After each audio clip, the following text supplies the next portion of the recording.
corpuscles, WBCs. WBCs are also referred to as leukocytes. Leuko means white.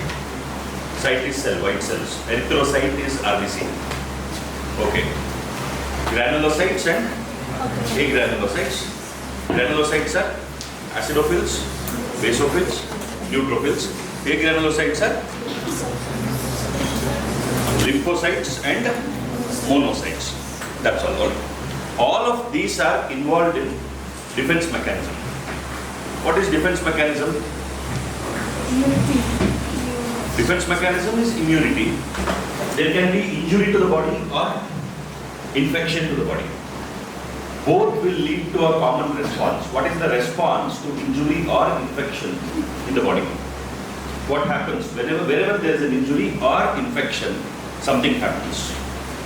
What is that thing which is a response to injury or infection called? Immune response is fine, but what is the immune response that you notice? Inflammation. Inflammation is what happens wherever there is injury or infection. What is inflammation? There are three signs of inflammation. There are three signs of inflammation. Let's say, if you strongly press your nail on your skin and scratch your skin, what happens? There will be a red line that is formed. There will be a small swelling that forms. The red line will be swollen. And if you can record the temperature on that part will be higher, slightly higher than the surrounding parts. Three things happen with inflammation. With inflammation, there is swelling, redness, and increased temperature. Swelling, redness, and increased temperature. Wherever there is inflammation, these three things are noticed. Why does this happen? Why does this happen? So this is an injury. You scratch your skin hard. That is an injury to that part of the skin. Why are these three things happening? Swelling is because of leakage of tissue fluid into the surrounding space. Wherever there is injury, there is tissue fluid leakage. Why does that happen? There is dilatation of blood vessels. Blood vessels in that region will dilate. Why? To allow WBCs to enter that spot. It is just like, suppose there is somebody who has entered, or there is a injury, we will consider it as a landslide. Some boulder has come and fallen onto the street, onto the highway. What do you want to do now? Will you allow this traffic to pass as it used to pass? You will block traffic and make sure that the road is available for those people who will go and clear that boulder fully. Correct? No? The road is made available for the people who have to reach there to correct that damage. In our body, roads are these blood vessels. The highways are the blood vessels. You don't have to stop blood flow. These blood vessels can be made bigger or smaller, depending on the need. So, chemicals are released as soon as injury happens, or whenever there is an infection. Certain chemicals are released, vasodilators are released, which will relax the blood vessels or dilate the blood vessels, making more blood to flow through that space, flow through that region in a shorter span. Why more blood should reach? WBCs are there in the blood that is flowing, and these WBCs have the ability to counter the injury or infection. WBCs are a part of the immune system. Their job is to counter the injury or infection. So vasodilatation happens to allow more blood to flow there. And in the peripheries, wherever there is blood vessels, the blood vessels are not watertight. They are porous. They can allow fluid to leak out of the blood vessels. When sudden vasodilatation happens, that will lead to leakage of serum into the surrounding space. Alright? So neutrophils have to enter, I'll tell you that. So leakage of fluid into the surrounding space, leading to swelling in the site of injury or infection. Redness is because more blood is flowing through that region.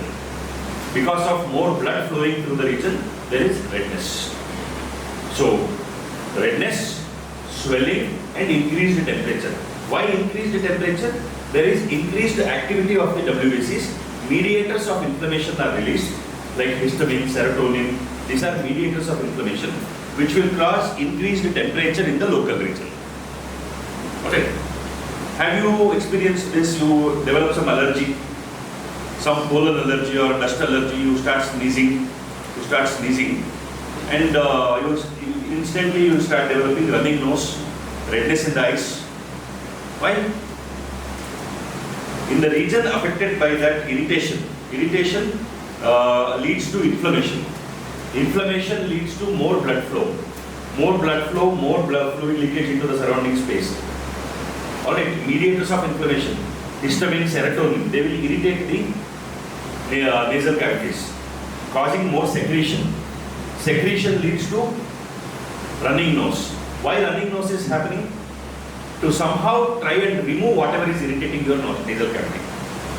If something is irritating your nasal cavity, you can attack that. But before that, first wash out as much as possible. If you can quickly wash out the irritant, then the things that you have to fight will be lesser in number. Correct? If there are a lot of, let's say, cockroaches that enter the room, if you have a possibility to just wash them out, you have access to water. A lot of cockroaches enter the room suddenly. Let's say from under the shutter. You don't have a door, you have a shutter. The room has a lot of cockroaches entering through the shutter. One big room. What is the logical thing to do?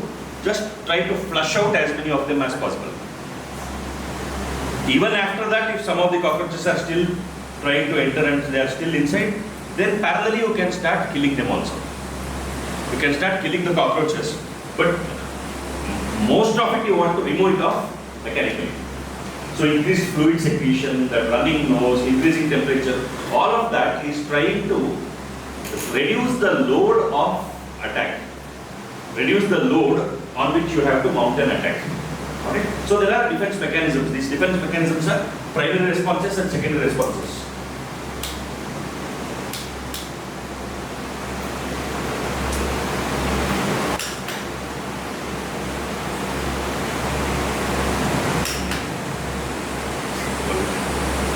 Primary responses and secondary responses. Primary response is always non-specific.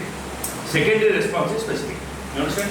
Now we will correlate this with the immune system, WBCs. Or we will take another analogy. This is for injury or infection. Whatever happens, this is the response. Now let us consider, we are supposed to, there is defense system in our country. There is border force which is taking care of security in the borders. Military and all that, they take care of the border security. There are police which take care of internal security. There are these defense personnel stationed in various stations. Internally also there are police stations where you have policemen stationed. They are not just roaming around in the streets now. They are stationed in the police station. Wherever there is a need, they are mobilized in their area. And whichever police station has activity around their area, this police station will be more active than the other police stations. Okay? If there is a fight going on in the jurisdiction of one police station, that particular police station will have policemen being very active compared to other police stations. Keep all these stories in mind. Quickly everything will fall into place. Alright? Now if there is a terrorist attack, there is border breach, there is a breach of border, and some terrorists enter into the territory. What would be the response? How will the defense mount a response? Terrorists have breached the territory. What do you want to do? Whoever is in the surroundings will try to identify them as intruders and try to kill them. So if there are defense personnel around, they will identify them and kill them. Correct? Based simply on identification. Are you belonging to this country or not? If you are not belonging to this country, how did you enter? Why are you here? No explanation given. That's what happens. That is what defense does. There is no question of allowing them to mount an attack and taking them, acquire them, all of that. They are trying to attack only. No, they are trying to attack, so they are killed. Now suppose 1,000 of them entered. Some of them got killed. Not all 1,000 got killed. Or you identify 10 people and you kill them. Can you be sure that more people have not entered? Can you be sure of that? Can you be sure that only 10 people have entered? Now you have seen some people intruding and you killed them. There is a greater possibility that more of them have entered and they are inside already. So what do you want to do? What do you want to do? You would want to inform your headquarters, your base. You want to inform, we identified such and such people. We have killed them, but this is the information. Now, what should happen from the headquarters now? There has to be identification. Identification of these fellows who have been killed, so that we can find out similar people with similar traits who are in the inland of the country. Identification. Next, we will try to profile them. Have these people come earlier. Have people from this particular organization come earlier. If they have come, what are their characteristics? What kind of weapons they carry? What kind of IDs we have to look for? What are their identification features by which we can identify them and eliminate them? Once you make that identification, you will activate a set of personnel who have already been experienced in targeting these kind of people, correct? If you have a team of defense people who have already fought against these kind of intruders, would you want to send them again on the same mission, or would you want to send new people on the same mission? You have to send the same people who have already had an experience of fighting these people back onto the field to identify them and kill them. Your chances of identification and elimination is higher. Suppose those who have identified are not somebody who have already been taken care of. These are new set of people. Then what do you do?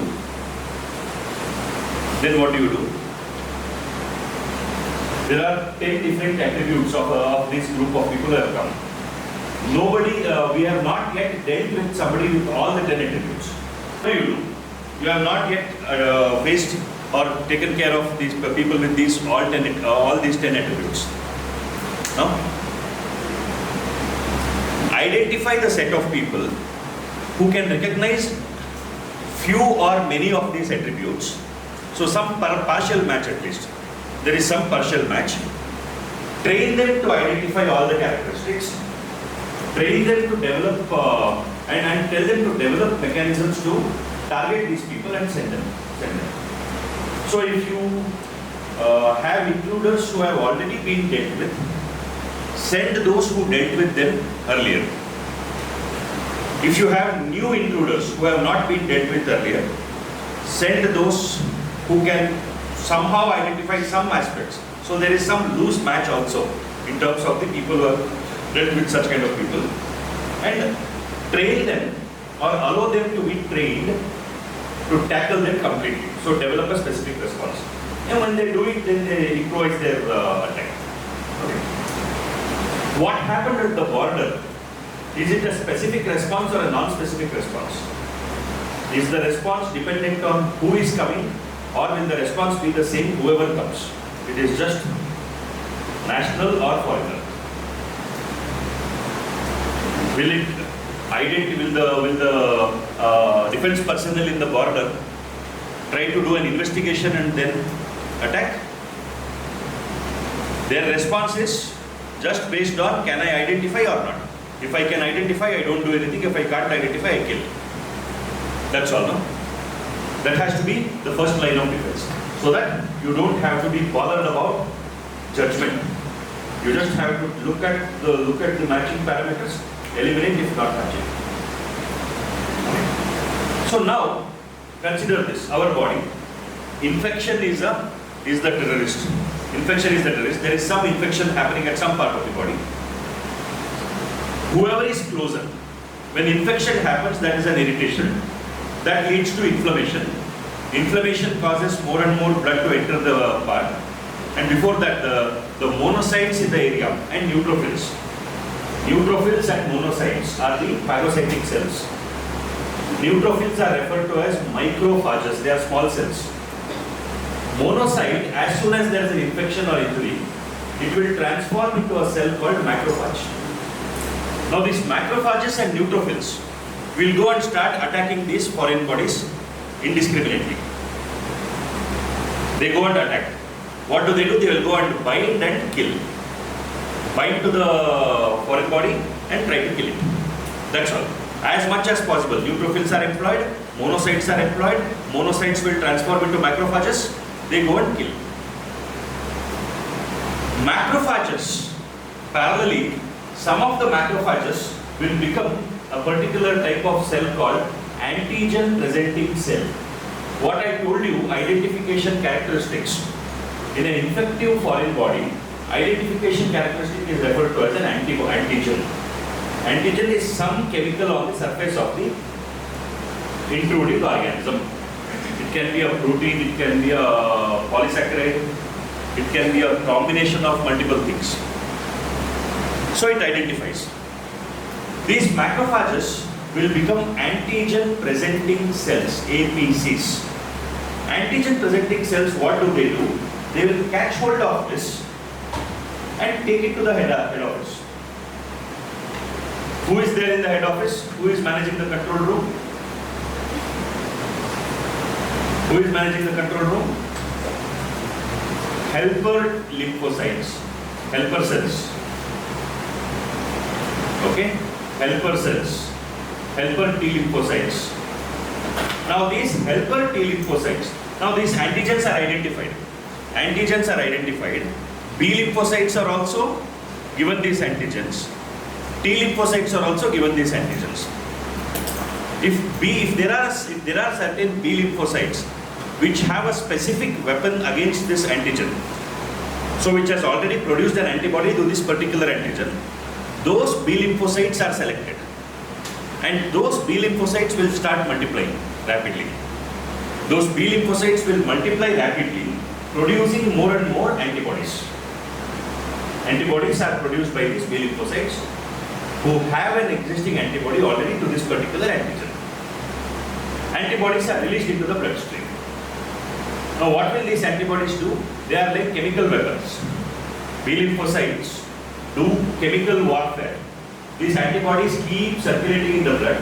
Wherever there is an antigen, they have an affinity to that antigen, they will go bind to the antigen and eliminate it. That's it. So B lymphocytes, antibodies will do that. There is a dog bite. There is a dog bite. If you don't know whether the dog is rabid or not. So generally a dose of antibody is given. Anti-rabies antibody is given, immunoglobulins. Those antibodies enter the bloodstream, they keep circulating. Wherever they find the rabies virus, they will bind to it and kill it. Also antigen is given in the form of vaccination, so that you stimulate the immune system to develop specific response to that. Right? Now among the T lymphocytes are two types, B lymphocytes and T lymphocytes. B lymphocytes are produced in the bone marrow. T lymphocytes are produced in the thymus. Okay? Production and training of T lymphocytes happen in the thymus. T lymphocytes are physical warfare. They are specialized in physical warfare. So antigen is presented to the helper T cell.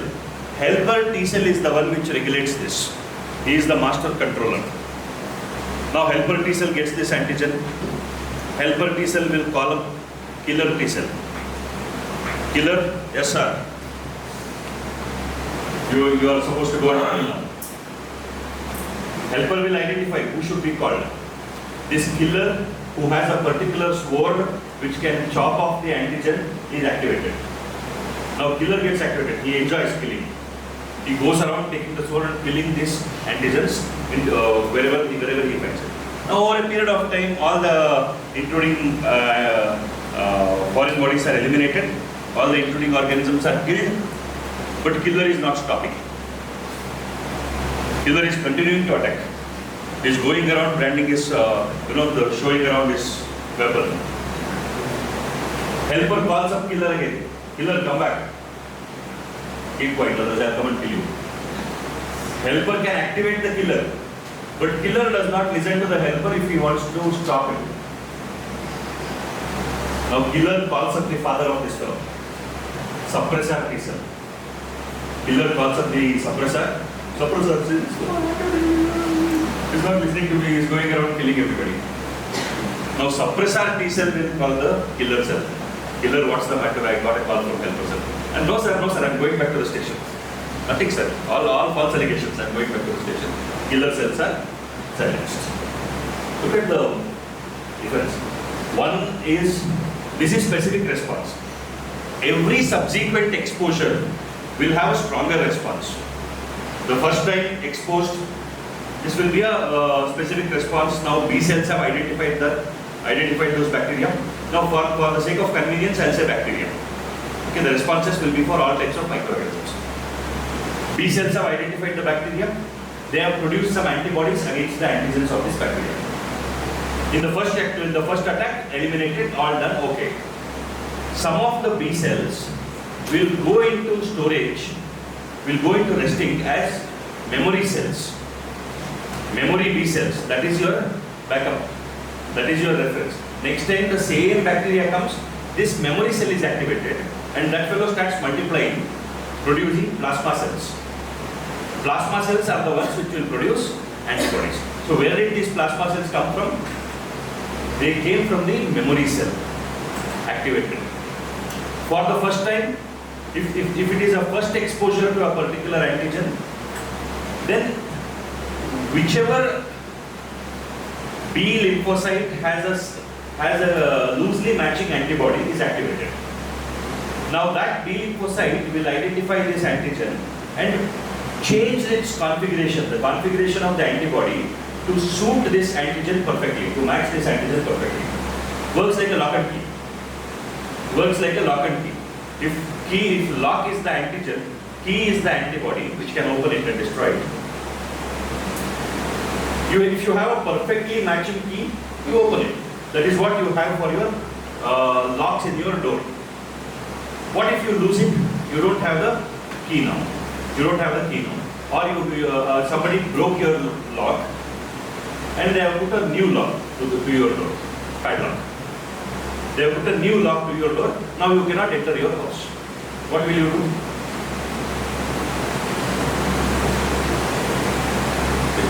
Why are you people sleeping? You call the locksmith. What will he do? Will he have the exact key? He will take that sheet of metal like a key, which can go into the keyhole. Right? That is the first. That is the loosely matching key. But that key cannot open the lock. So what needs to happen? He will identify what modifications have to happen to this key so that it can open the lock.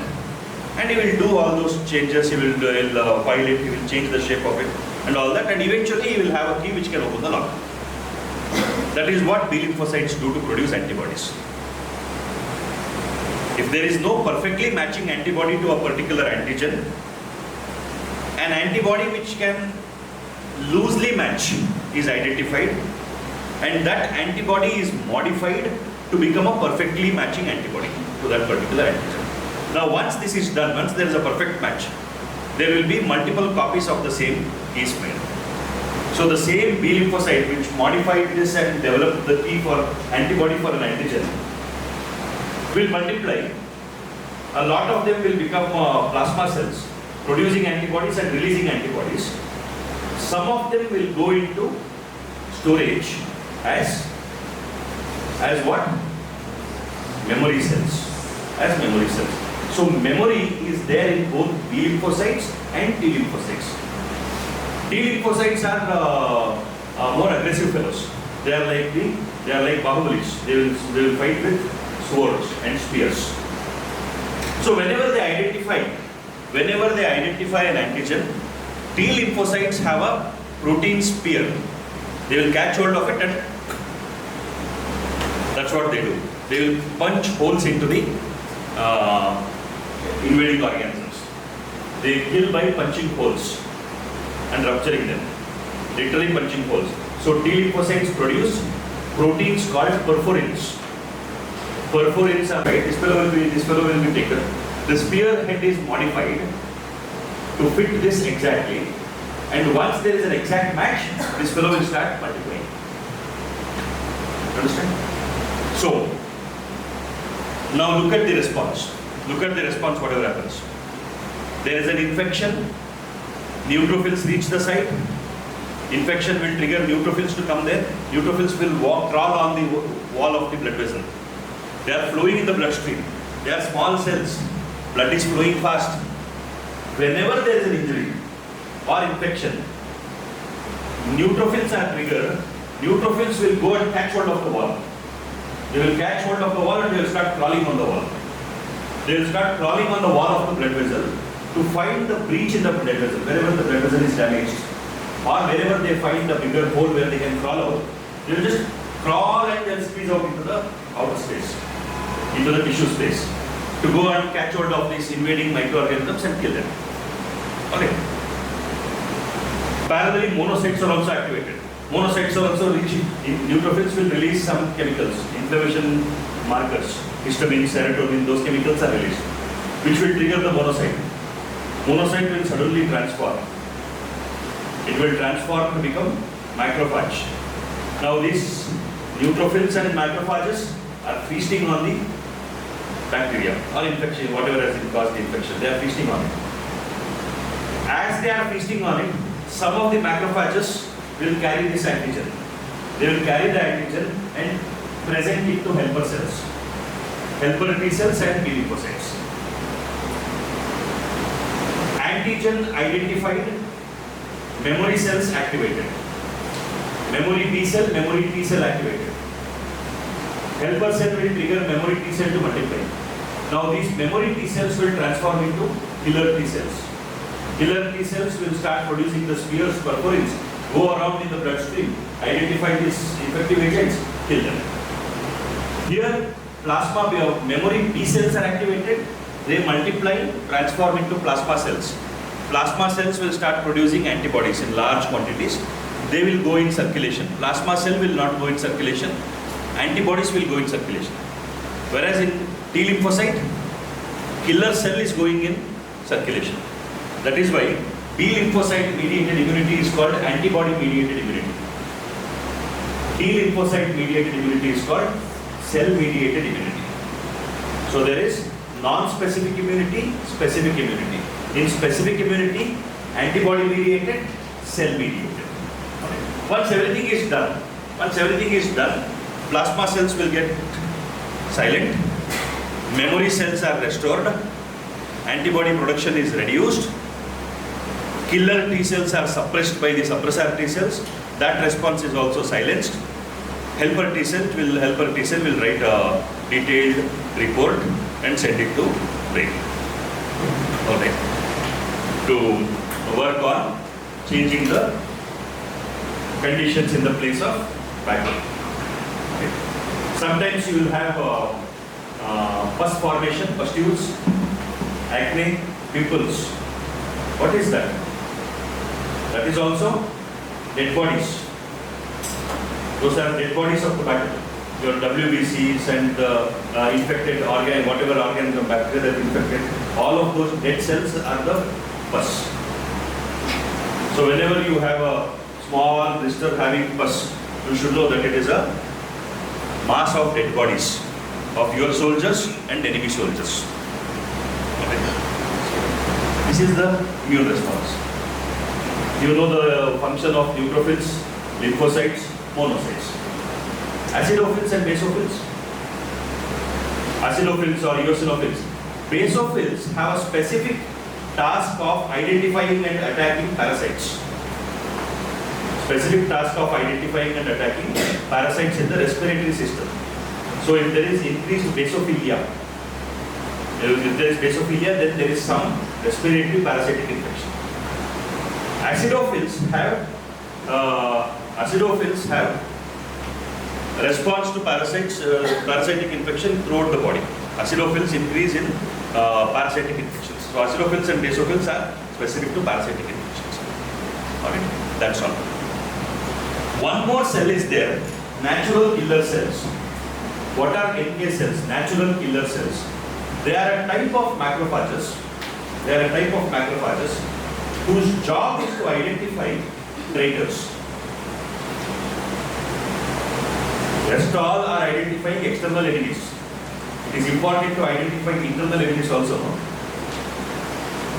Those internal enemies are the ones who will become cancer. Okay. External enemies will cause infection. They will cause fever. They will cause disease. Internal enemies will cause cancer. The role of natural killer cells is to identify those internal enemies. Who are those internal enemies?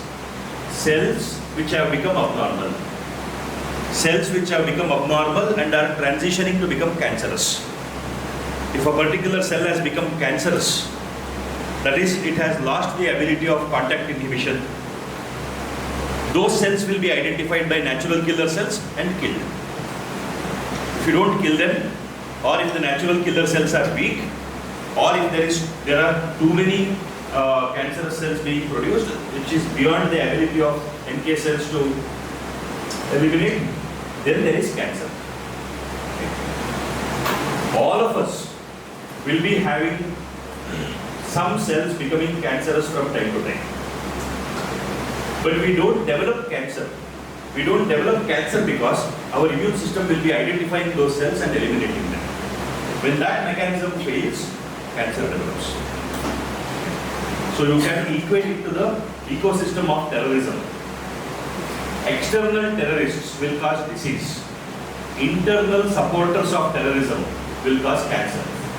So internal enemies who are working to damage the country, who are working to damage the systems within the country, they are the ones who are cancerous. They need to be identified, exposed, eliminated. Otherwise, problem. The country will break down from it. If somebody develops infection, treat it. There is a bit of disease. The person will come back to normal, because you can identify infection. You can identify infection. They are foreign bodies. But if it is cancer, cancerous cells are the cells which were a part of your own body. They were the part of the body which became abnormal, which became cancerous. Their job is to just destroy whatever is around and multiply. They will continuously multiply. They will destroy whatever is around wherever they are. Internally they are making the body weak, and they will spread. They will spread from one place to another place. Wherever they go, they will start creating groups of cancer cells and destroy the surroundings. Okay. You understand? So defense mechanisms are very, very important. Effective defense is what will ensure health of the body. Effective defense is what will ensure health of the country. Okay. Now this is external defense mechanism. Internally also we have police stations. What are these police stations?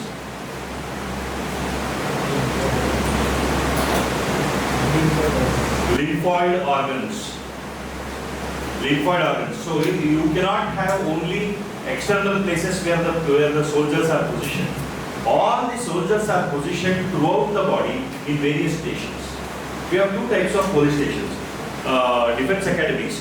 Those are the training academies which are called the primary lymphoid organs, and secondary lymphoid organs, which are police stations. Defense academy and police stations. There are the two types. Which are the two defense academies? Bone marrow and thymus. Bone marrow and thymus, where there is production and training of the defense cells. The lymph nodes and the secondary lymphoid organs like spleen, gut associated lymphoid tissue, mucosa associated lymphoid tissue, respiratory system associated lymphoid tissue, all of these are part of the secondary lymphoid tissue storage places. So what happens? These WBCs that are produced, neutrophils, monocytes, B lymphocytes, T lymphocytes, all of these are positioned in the lymph nodes and the lymphoid organs. They are all sitting there. Whenever there is an injury or infection, whenever there is inflammation triggered in their area, the WBCs in that particular location will get activated. They will rush to the spot and they will start getting. Whenever you have throat pain, throat infection, have you noticed that there will be some swelling here under the neck? Tonsils, tonsil will inflame, tonsil will become bigger. If you have ear pain, something in the back of your ear will be swollen. That is a lymph node. Why only here? Wherever there is a swollen lymph node, it is an indication that there is an injury or infection in its area of drainage. So it's like jurisdiction for that lymph node. If lymph node is a police station, WBCs are the police, the area from which the lymph node is getting the lymph is the area of drainage. And that is where something is going on. You identify that. Okay. So this is the story of defense. Yes. Understood? Questions have come on NK cells, natural killer cells, macrophages, antigen presenting cells.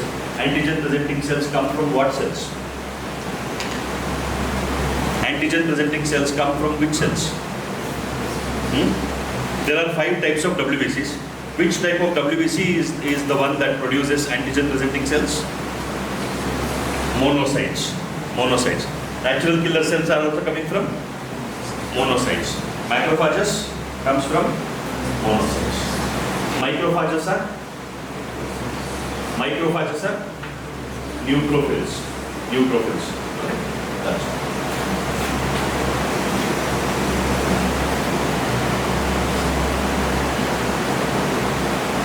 So we'll continue.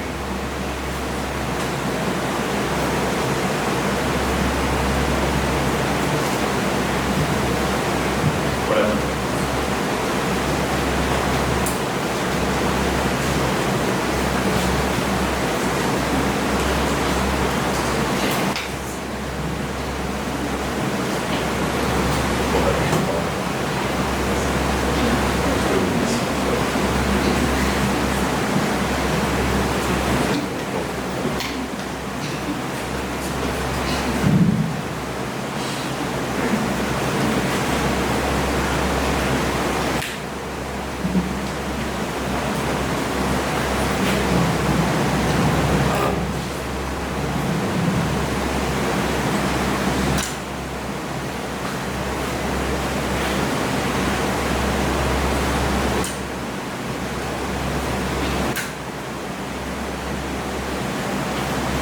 Is giving me bounce there.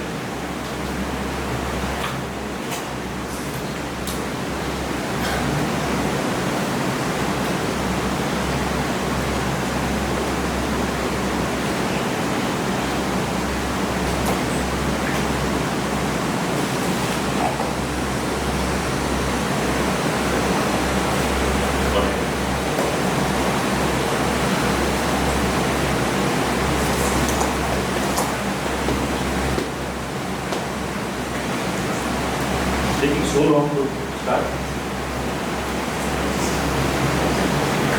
This is a system, no? This is a Windows operating system.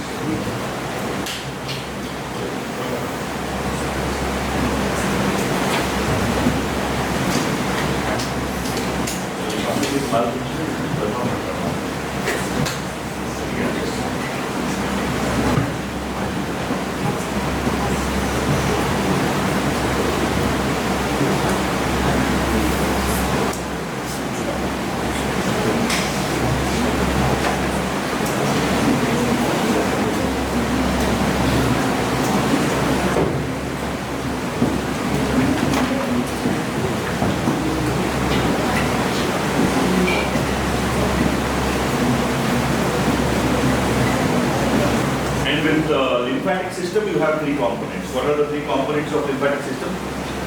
Lymphoid organs, lymphatic vessels, and lymph. Lymphoid organs primary lymphoid organs, secondary lymphoid organs. Primary lymphoid organs are bone marrow and thymus.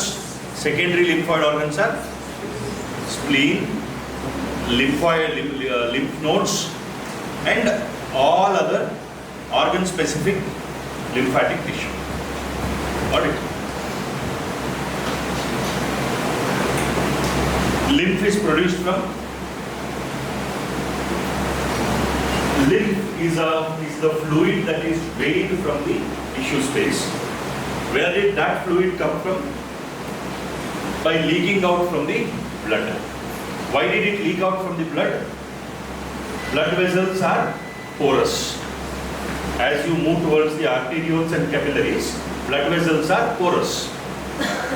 So when the blood is flowing in high pressure, the fluid leaks out. What all can leak out? Plasma can leak out, the serum can leak out, proteins will not leak out, nutrients can leak out. All the nutrients can leak out. Cells will not leak out. Cells will come out if there is a need. What cells will come out if there is a need?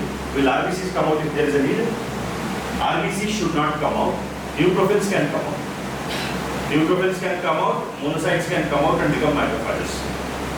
They have a specific mechanism for coming out. It is referred to as diapedesis. I told you, they will crawl on the wall of the blood vessels and come out into the tissue space. That crawling on the wall of the blood vessels is referred to as diapedesis. D-I-A-P-E-D-I-S-I-S. P-E-D-E-S-I-S.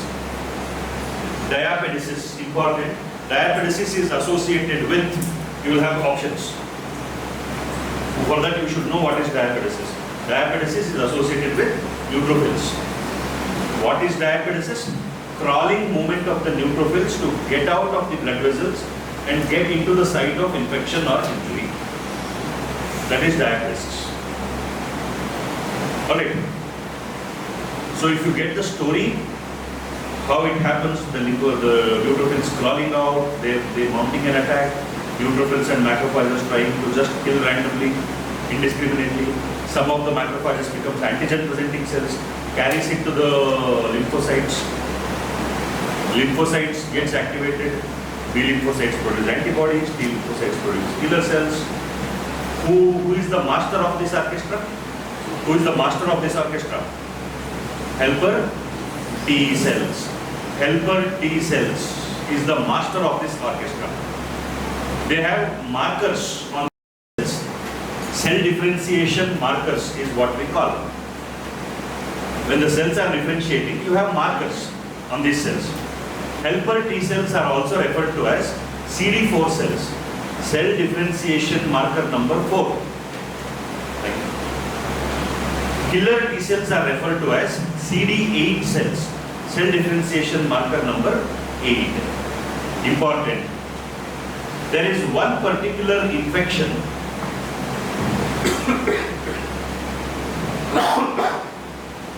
whose target is CD4 cells, helper T cells, which is that infection where the target of infection is CD4 helper cells, HIV. Why HIV causes problems in the immune system? The immune system is because it will go and attack the helper cells. Helper cell is the master of the orchestra. If you don't have the master of the orchestra, what will happen? Right? So if helper is like the helper cell is like the see, if you notice, helper cell will not go and do fight. Helper cell is not going and fighting on the ground, but helper is the brain behind the attack. Soldiers are killer cells. Balance is brought about by suppressor cells. Antibodies are produced by B cells, plasma cells. Helper is telling everybody to do what to do and when to do. You should remember, the success of any coordinated response is in the effectiveness of the strategy. If your strategic leadership is not right, the number of people on the ground doesn't matter. If the strategic leadership is right, the effectiveness of whatever the number you have on the ground will be more. So if you want to set up a business, if you want to set up institutions, if you want to set up anything where there are people involved, where you have to manage people, those who are on the ground are important, but not indispensable. They are not the ones who will determine how much success will be achieved. Success is achieved by strategic leadership. It is the brains behind the action that will lead to the success of the action. So you need to develop two things. Helper, you see, helper is not only stimulating the, it's not only moderating the response. Helper is a motivator, helper is a leader. Helper cell in the entire immune system is like the leader of the immune system. Helper cell has both leadership qualities and entrepreneurship qualities. Okay? What is the attribute of a leader? The attribute of a leader is to take accountability. The leader will take accountability. I will make sure things will work. Employ people, motivate people towards a common task. Look at the diversity of action of all of these people. B lymphocytes can produce antibodies. Killer cells go and kill. Suppressor cell has to go and suppress killer. Each one comes with a different skill set. Each one comes with a different approach to the same problem. Bringing all of them together and making them work on the common task is the helper, the leader of the entire defense. Alright? So, and also, entrepreneur. What is an entrepreneur's task? What is the attribute of an entrepreneur? Improvisation. Whatever is there, you improvise. So if there is something that is improvisation and innovation, if something is not identified, helper will tell you, please go. You go, recognize, and you modify. Identify who should be employed for modifying the response, scaling up the response, scaling down the response, when to increase your response, when to reduce your response. All of these are entrepreneurship qualities. So, and helper doesn't come to the forefront. Helper does not come and say, I did it. Helper will give recognition to the team. Alright. So defense mechanism, how it is coordinated, how it is working. You have to understand this and apply these principles in the professional life. Alright. Vikram. You're not well?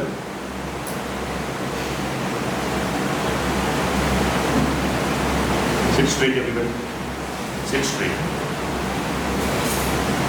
Don't sleep. Okay? Right, immune response, understood?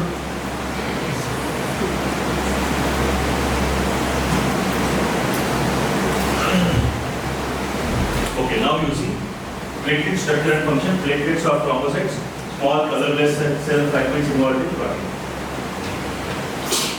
Lymph composition similar to blood but without RBCs and with fewer proteins. What is fewer proteins means what? What does lymph contain?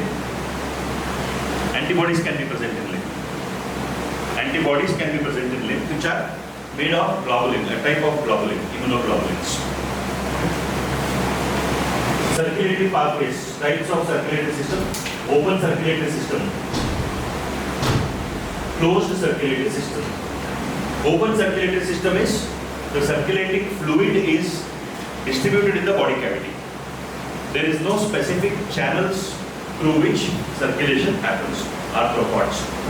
Closed circulatory system is blood is contained within vessels found in vertebrates. So blood does not get out of blood vessels. But modification to ensure what needs to be delivered to the tissue is delivered is by making the blood vessels porous, allowing the components of blood, what it is carrying, the material being carried to cross the blood vessels is the mechanism that has been created to ensure what needs to be delivered is delivered. Every cell needs to get oxygen, every cell needs to be gotten rid of carbon dioxide, every cell needs nutrients, waste from every cell has to be taken away. But blood cannot get out of the blood vessels. All the nutrients and carbon dioxide is in the blood vessels, inside the blood vessels. All the wastes and carbon dioxide is in the tissue cells. Without blood going out, how can you make sure what is to be delivered is delivered? Tissue fluid. functions for that tissue space. They are all referred to as compartments. First compartment, second compartment, third compartment. Okay. So there are different fluid compartments in the body. Tissue fluid compartment helps as a mediator for exchange of material between tissues and blood. Tissue fluid is a mediator for the exchange of material between the cells and tissues and the blood. So there is smooth movement of material. The pressure with the tissue fluid is an open space. Tissue fluid is an open space. But blood that is flowing in the blood vessels is a closed space. So at any given point, which of these two will have a higher pressure? The fluid in which of these two compartments will be under higher pressure? Huh? I can't do lip reading.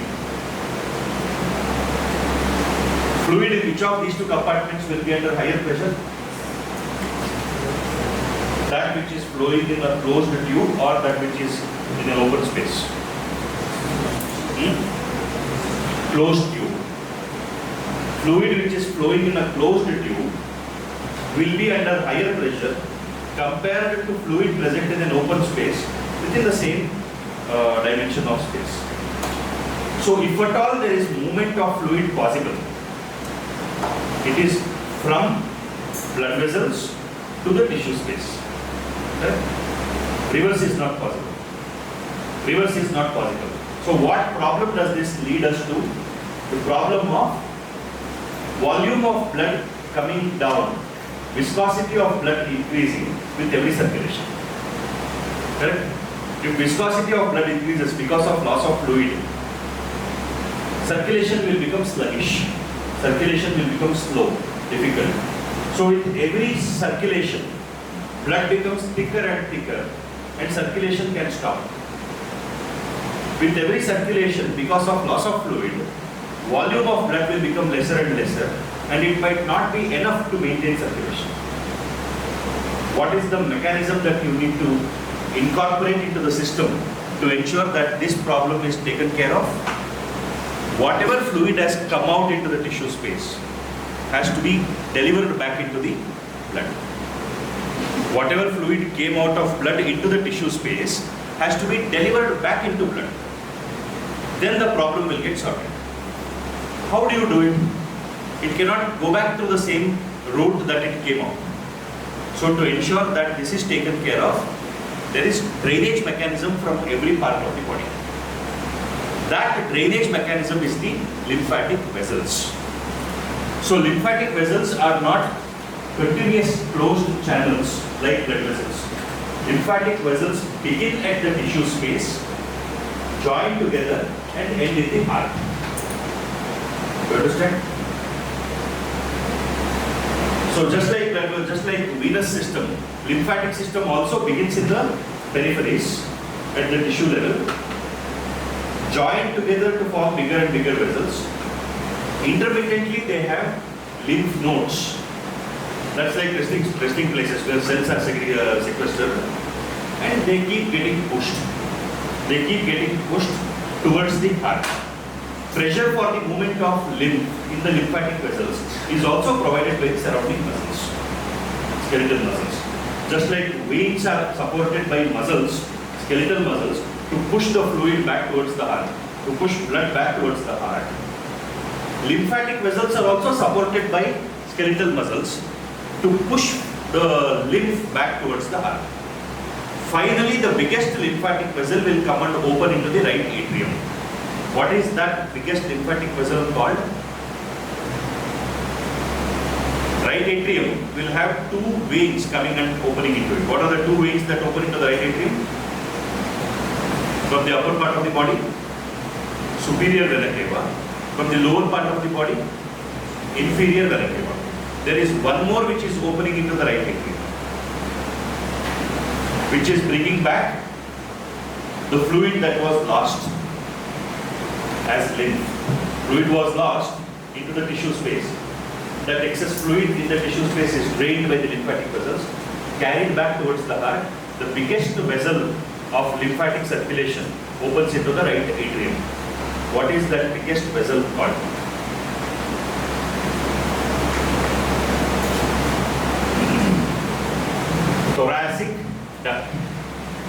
Thoracic duct. This has been a question, it will be a question again. Thoracic duct. Thorax. Thoracic. Thoracic duct. Thoracic duct is the. There is one more that opens into the right atrium. What is that? See, with circulation, we saw circulation beginning from the heart, going to the lungs, coming back to the heart. What circulation is that? Pulmonary circulation. We saw beginning from the heart, going to all parts of the body, coming back to the heart. What circulation is that? Systemic circulation. We saw another circulation beginning at the tissue level and ending in the right atrium. What circulation is that? Lymphatic circulation. Lymphatic circulation. There's one more that needs to be looked at. If you are a chef managing the kitchen, you will be cooking for everybody who want to eat. Should you not eat? You also need to eat, no? What is the job of the heart? The job of the heart is to pump blood, maintain a circulation throughout the body so that various functions of the body is taken care of. Doesn't heart need oxygen? Heart is also muscle, no? Doesn't the walls of the heart need oxygen? Is it not producing carbon dioxide? Is there no need for nutrients for the heart muscles?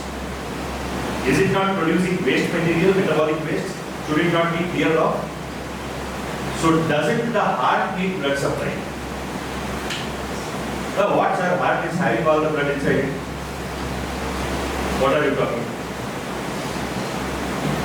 Heart has blood inside it, but heart is much bigger than the air, the surface which comes in contact with blood. What part of the heart is coming in contact with blood? The inner walls of the cavities. That's all. No?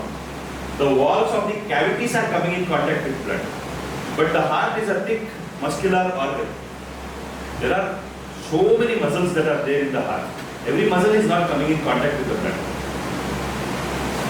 I understand. Heart needs blood supply. No?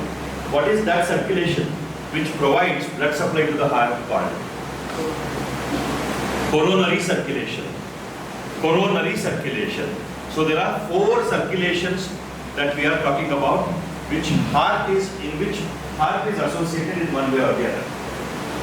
4 circulations where heart is connected, heart is involved. 1 circulation where heart is not involved. 5 different types of circulation we spoke of. What are the 5 types of circulation that we are speaking of right now? Pulmonary circulation, systemic circulation, lymphatic circulation, coronary circulation. These are the 4 where heart is involved. 1 circulation where heart is not involved.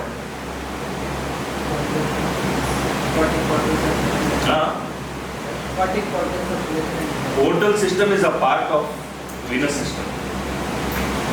It is a part of the veins network. CSF, cerebrospinal fluid circulation. Cerebrospinal fluid circulation. Beginning and end we will talk about. Beginning and end of this circulation. What is the beginning of pulmonary circulation? Tell me, where does pulmonary circulation begin? Right ventricle. Pulmonary circulation begins in the right ventricle, ends in the left atrium. Begins in the right ventricle, ends in the left atrium. Systemic circulation.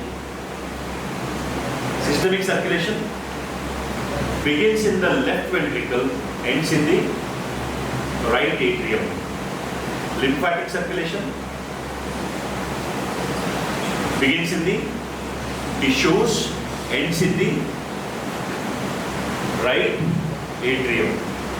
Coronary circulation begins in the left ventricle, ends in the right atrium. Coronary artery is beginning in the left ventricle. Drainage into the right atrium is in a sinus called coronary sinus. Near that only you find sinoatrial node. SAN is adjacent to the coronary sinus. That is why it is called sinoatrial node. Nobody asked me. I told sinoatrial node. Atrial refers to atrium, right atrium. Why sino?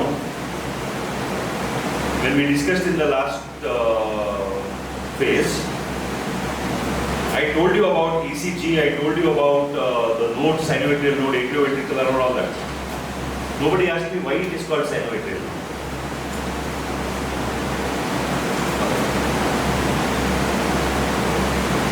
Passively learning and actively learning.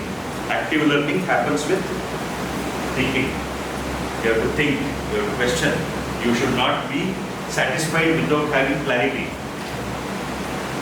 Passive learning is just either. Alright. So, clear?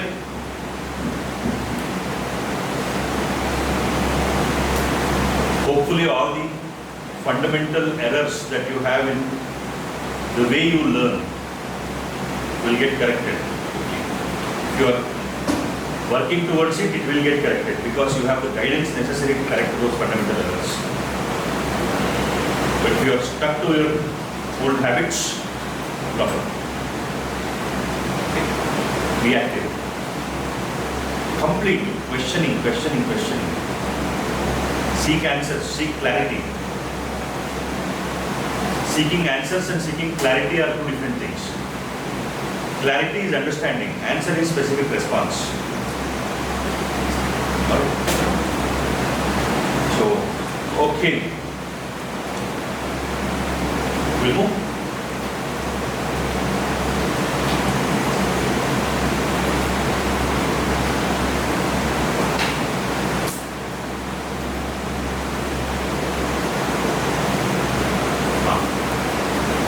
See, there is progress. All of you are moving in a positive direction. Intensity is not enough.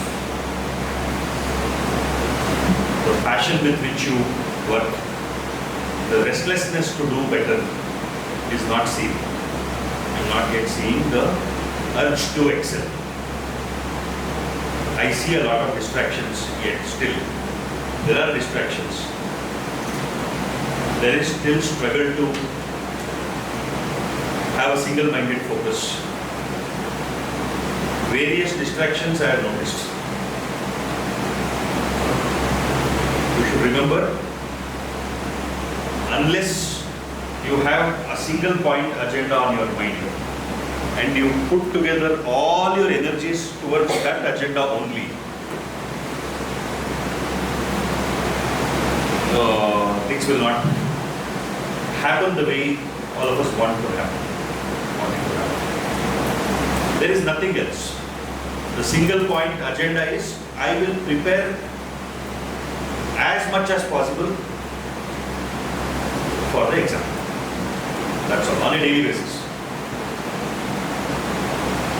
That is primary. Anything that will stop you from that or slow you down in that direction is to be discarded. So friendships, whatever kind of friendships. This is not the time or place to develop deeper friendships. Have good acquaintances. Develop friendships where there is collaborative work happening. Mutually we should be working together, not getting diverted from each other.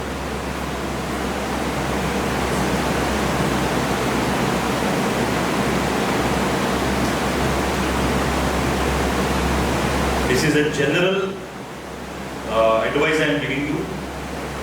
If I feel the need to point out individuals, I will point out individuals. My way is not to point out individuals and identify individuals for mistakes, but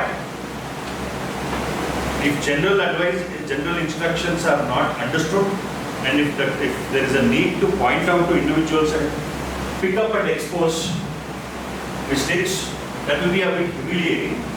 But I don't care about your humiliation. Alright.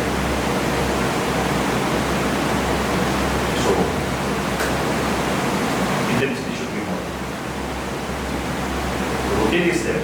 In that routine, in that every minute, how you are pushing yourself towards the goal is important. Rest well. Even now, I'm seeing that you are all not learning to rest properly. Resting during breaks, important, most important. Rest properly. And be sincere in your efforts. Don't be dejected, don't doubt your abilities, but be sincere. Alright? And in my class, be responsive. I don't like passivity. I am super intense in whatever I do. Alright? I encourage and enjoy very active, passionate work. Okay? Okay. Circulatory system done, human circulatory system, structure, heart, blood vessels and blood, 3 components. We have discussed all 3. Here, few things that we have to just look at is epicardium, myocardium, endocardium.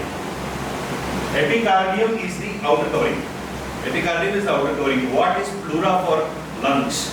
Epicardium is for, not epicardium, pericardium is that. Pericardium is equivalent to pleura. Epicardium, myocardium, endocardium are the 3 layers of the heart. Okay?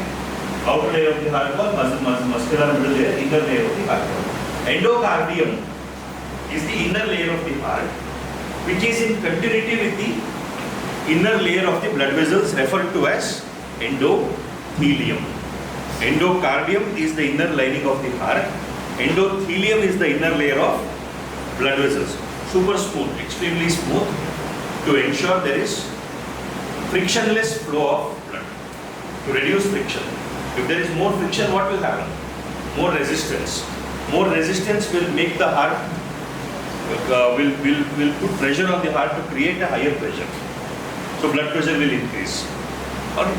So reducing friction, reducing the resistance to blood flow is important. Blood vessels, arteries, veins and capillaries.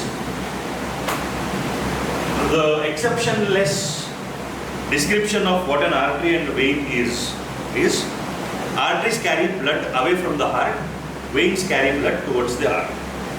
Arteries have muscular walls, veins have less muscular walls. That's all. These two exceptionless. If you say arteries carry oxygenated blood, there is an exception. What is the exception? Pulmonary artery. It carries deoxygenated blood. If you say veins carry deoxygenated blood, the exception is pulmonary veins. So, carrying blood, the direction of blood flow is a better reference to explaining artery circulation. Double circulation we have already seen, pulmonary circulation, systemic circulation. The pathway of double circulation is always asked. That is a repeating question. You might have already got questions on that. In the previous papers that you have attempted, you have got question related to which is the correct sequence of blood flow in pulmonary circulation or systemic circulation. What is the purpose of pulmonary circulation? When you have doubt, just recall the purpose. What is the purpose of pulmonary circulation? To oxygenate deoxygenated blood. Correct? The beginning and end of both circulation is the heart. Beginning and end is the heart. There should be no confusion with that. Both the circulation begins and ends in the heart. What is the beginning for pulmonary circulation in terms of the kind of blood? Deoxygenated blood. The end of pulmonary circulation is oxygenated blood. So, correlate with the appropriate chambers. Beginning of pulmonary circulation is deoxygenated blood. So from there it should go to the lungs. That means where is it going out from? Ventricles. Deoxygenated blood carrying ventricle is right ventricle. Oxygenated blood carrying atrium is left atrium. So always begins in the ventricle and atrium, ends in the atrium. You don't have to remember it. You know the purpose. Pulmonary circulation is for the purpose of oxygenating deoxygenated blood. Systemic circulation's purpose is to supply oxygenated blood to all parts of the body. So it has to begin from the heart and end in the heart. Deoxygenated to oxygenated with lungs in between is pulmonary circulation. Oxygenated to deoxygenated with systems in between is the systemic circulation.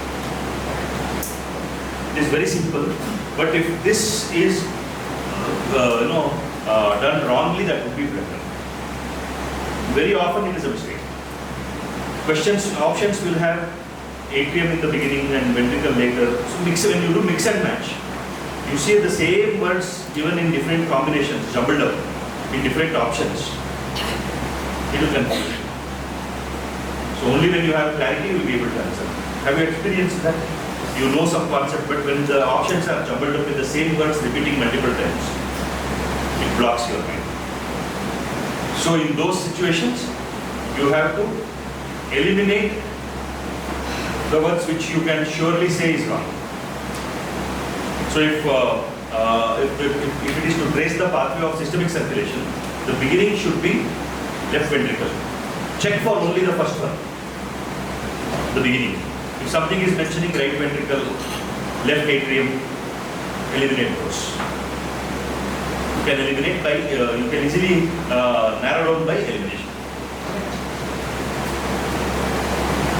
Regulation of cardiac activity, neural regulation, autonomic nervous system, both sympathetic and parasympathetic nervous system regulates the heart. Endocrine regulation, hormonal regulation. Hormones like adrenaline affect the cardiac function.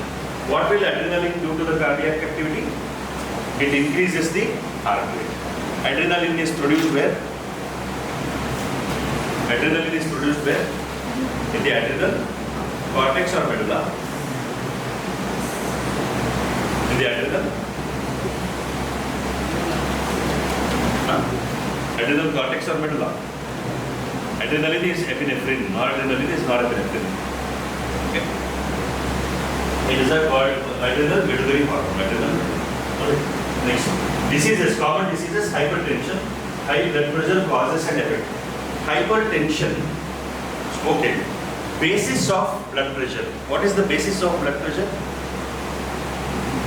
The resistance offered to blood flow by the network of blood vessels. That's all now.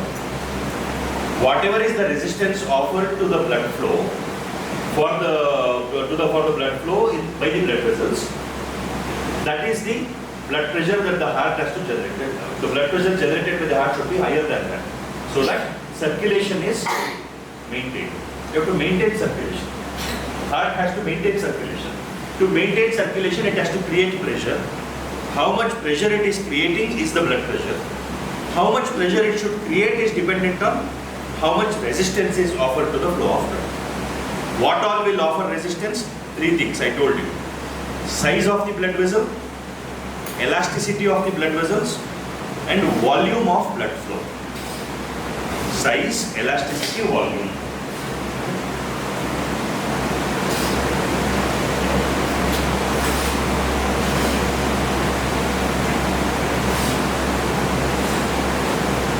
You can make a table.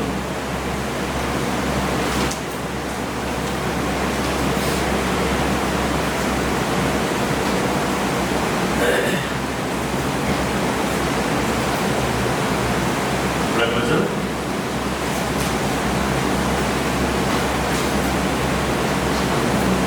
Blood volume.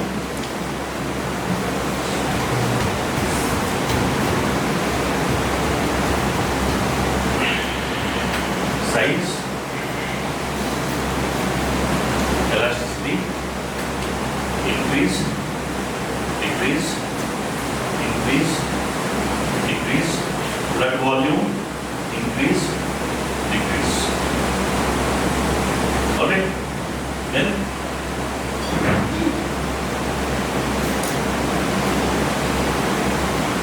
resistance, blood pressure.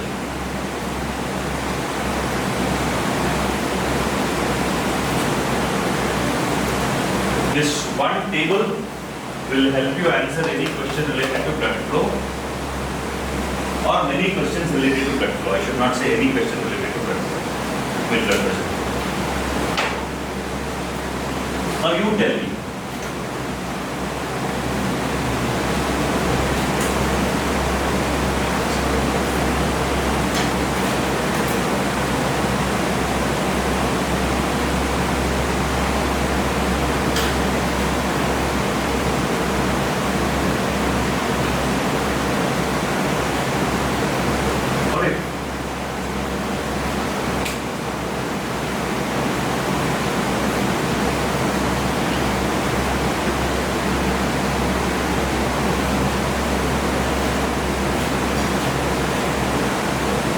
Those are the three factors influencing blood pressure.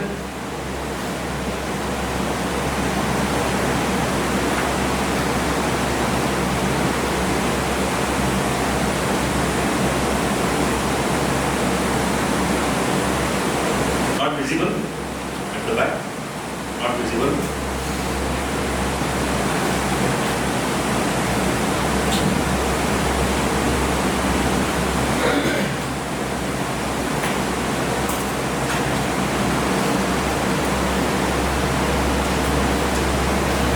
Big challenge for me is to write neatly.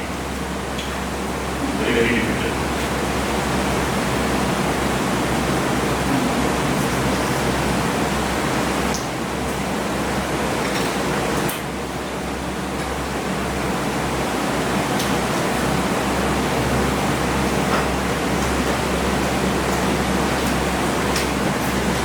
No?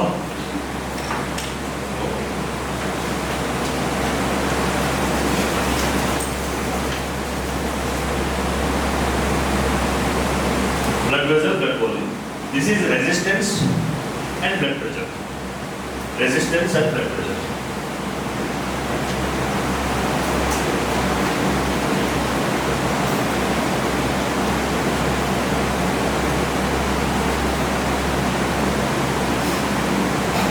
So these are the increasing size, decreasing size, increased elasticity, decreased elasticity, increased blood volume, decreased blood volume.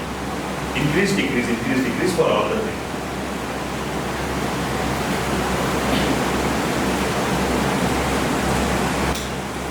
We will see what will happen to the resistance to blood flow and consequently BP, blood pressure, based on these changes. What will happen to resistance if you increase the size of blood vessels? Resistance will increase or decrease?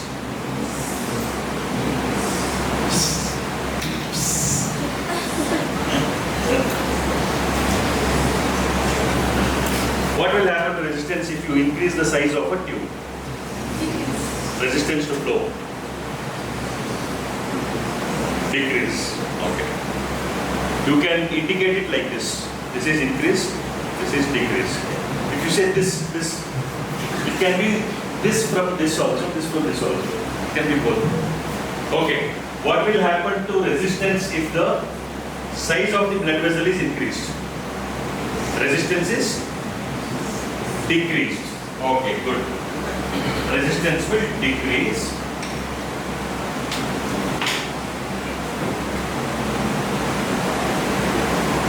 Consequently, BP will reduce. So resistance and BP. BP will follow. If there is more resistance, more blood pressure. If there is less resistance, less blood pressure. So if the size of the blood vessel is decreased, what will happen to resistance? Increase. BP increases. So relationship of blood vessel size to blood pressure is inverse.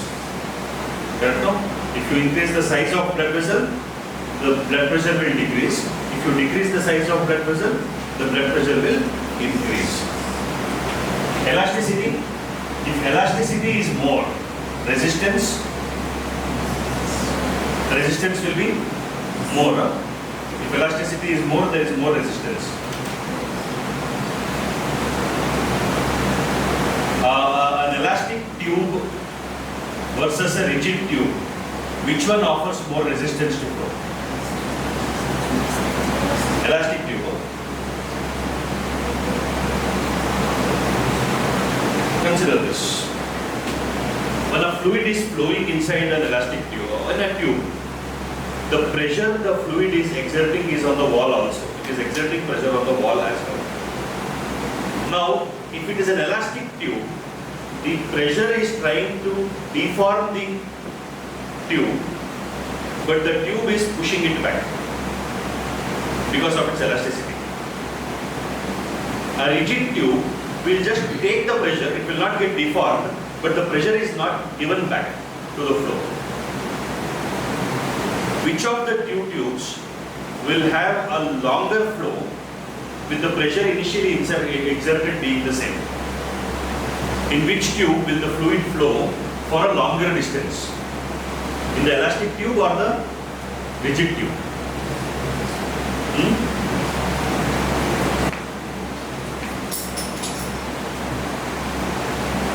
If 100 units of pressure is given in the beginning, and using that 100 units pressure, the fluid should flow.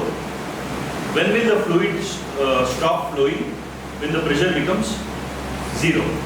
When the pressure on the system becomes zero, the fluid will stop flowing. So as the fluid is flowing through the tube, it is exerting pressure. The 100 units pressure is being given to the wall also. Elastic tube will push it back. So pressure is given back into the fluid. Rigid tube will take the pressure, but it will not bounce it back, push it back. So in which of the two tubes will the pressure die down faster? In which tube will the pressure die down faster? Elastic tube or rigid tube? To be louder, this is irritating if I am not able to do.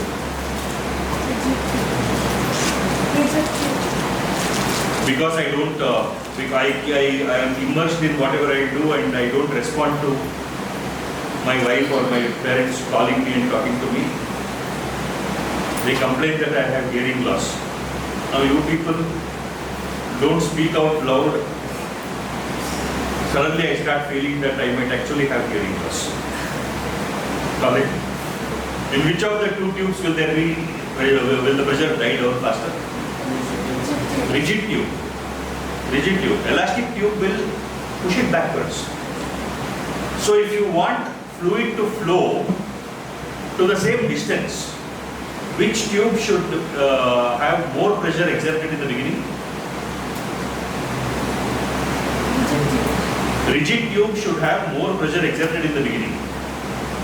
100 units, if 100 units is enough, if 100 units is exerted and the fluid flows in the elastic tube to 100 units of distance, to flow for 100 units of distance in the rigid tube, 100 units of pressure will not be sufficient.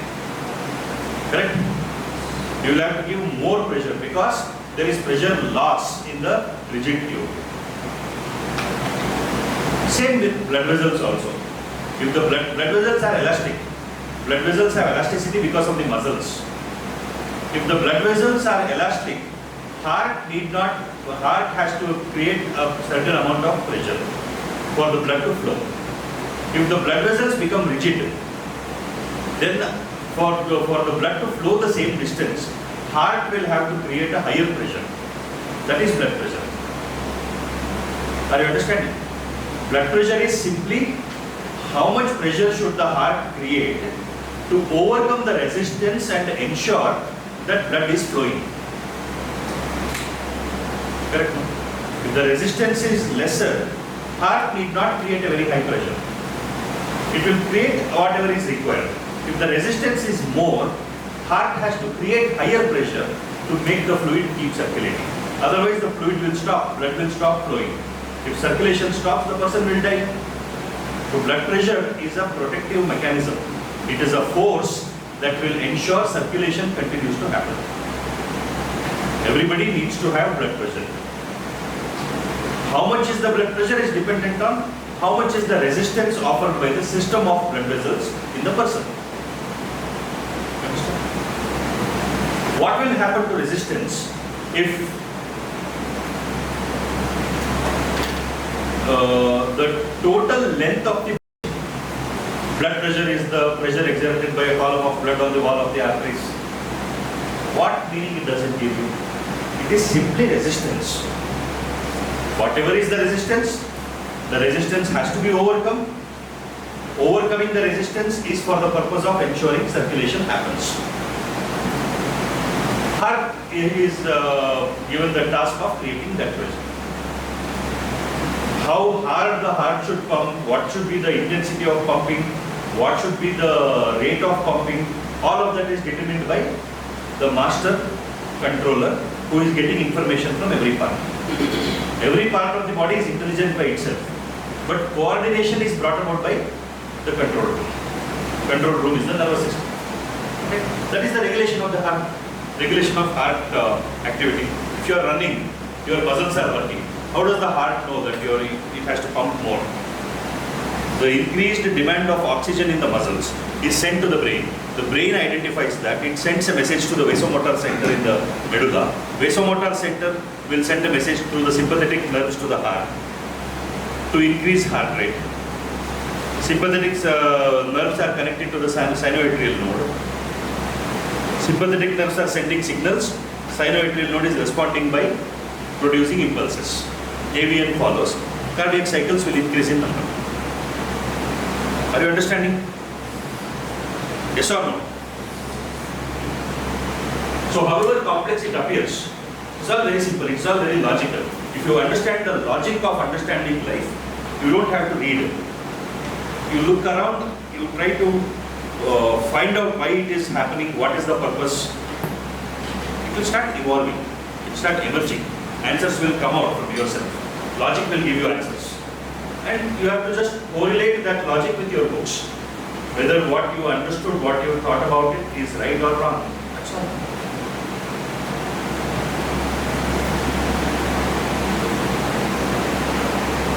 So now tell me, elasticity. If elasticity is better, if you increase elasticity, what will happen to resistance? Resistance will decrease, so blood pressure will increase. Decreased elasticity, resistance increases, blood pressure increases. That is why I told you, see, size of blood vessels can be altered by medicine, drugs. You can use vasodilators that will increase the blood vessel size. Blood pressure can be reduced. Blood volume can be managed. Blood volume can be managed by using diuretics, which will remove excess water. By preventing water accumulation, reduce sodium intake. Sodium is an osmotic substance. If you consume salt, that salt, sodium in the salt, will draw water into the blood, making blood volume higher, thereby increasing blood pressure. So you can regulate that. But you can't do anything with elasticity. Elasticity of blood vessel is age dependent. Elasticity will keep reducing with age. That means over a period of time, as we age, the baseline blood pressure, which is normal blood pressure, will keep increasing.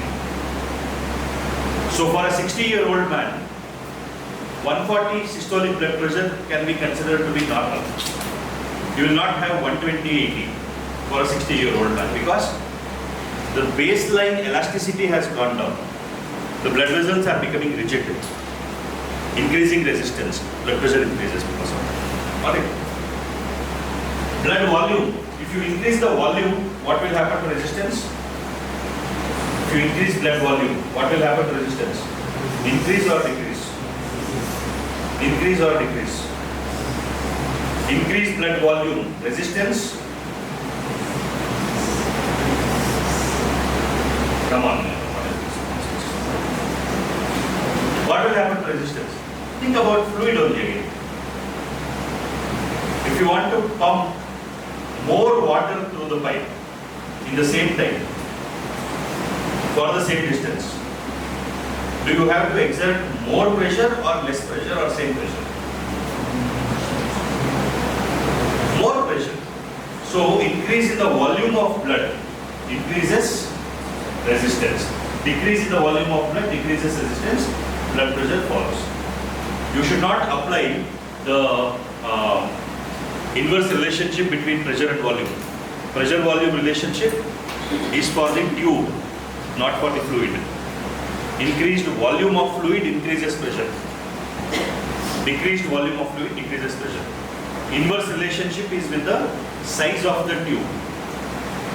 Got it?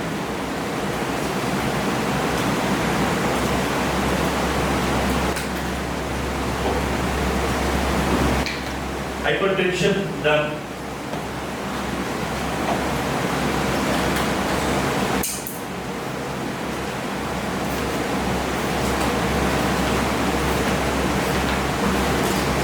I am going in greater detail than what a syllabus map exploration should be done.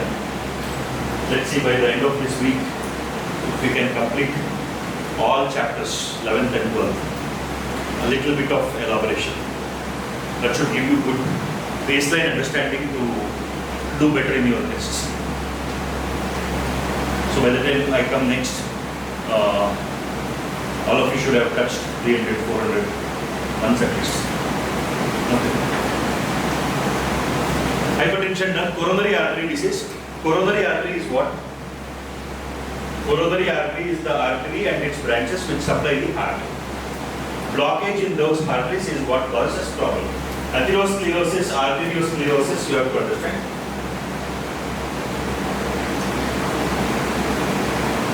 What is atherosclerosis? Sclerosis means hardening.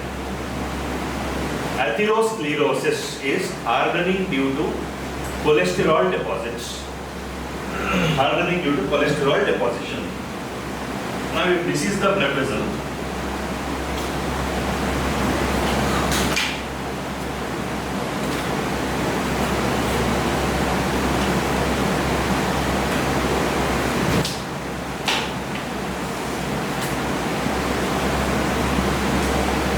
the blood vessel. Let's say, what is the inner lining of the blood vessel called? What do you call the inner lining of the blood vessel? What do you call it? Endothelium. Endothelium. It is very smooth. Alright. Suppose there is some damage here on the inner lining of the blood vessel, whatever reason. It will attract cholesterol to the side. Cholesterol will start coming and getting deposited. Cholesterol will attract more cholesterol. Now as this, we call this plaque, P-L-A-Q-U-E, plaque. Cholesterol plaque, cholesterol deposition happens. Now what will happen to the flow? If there was no blockage, partial blockage, the flow in this tube would have been streamlined flow. Correct? The fluid will flow in a streamlined manner. But because of this blockage, what is happening? There is a narrow passage being created here. As the fluid, as the blood comes here and it has to pass through this narrow passage, the pressure increases in this passage. So there is gushing of blood and there is more blood coming and hitting this wall. Normally it should not have happened.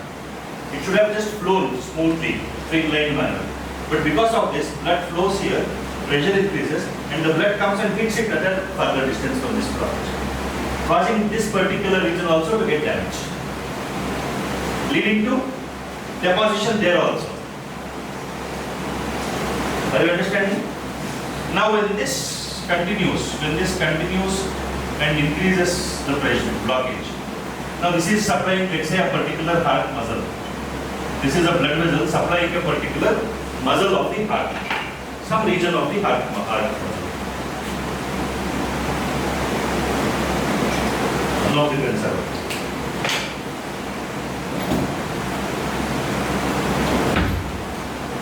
Do we have more pens? Yep.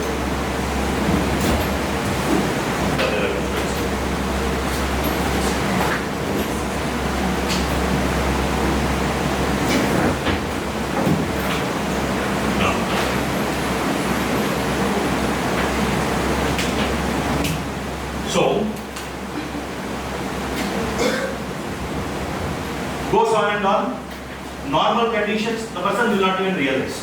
The person will not even realize there is a block. Suppose there is exertion. The person is going on a trekking. When the person is going on a trekking, the demand for oxygen increases and the heart starts pumping more. This muscle also requires more blood supply, more oxygen.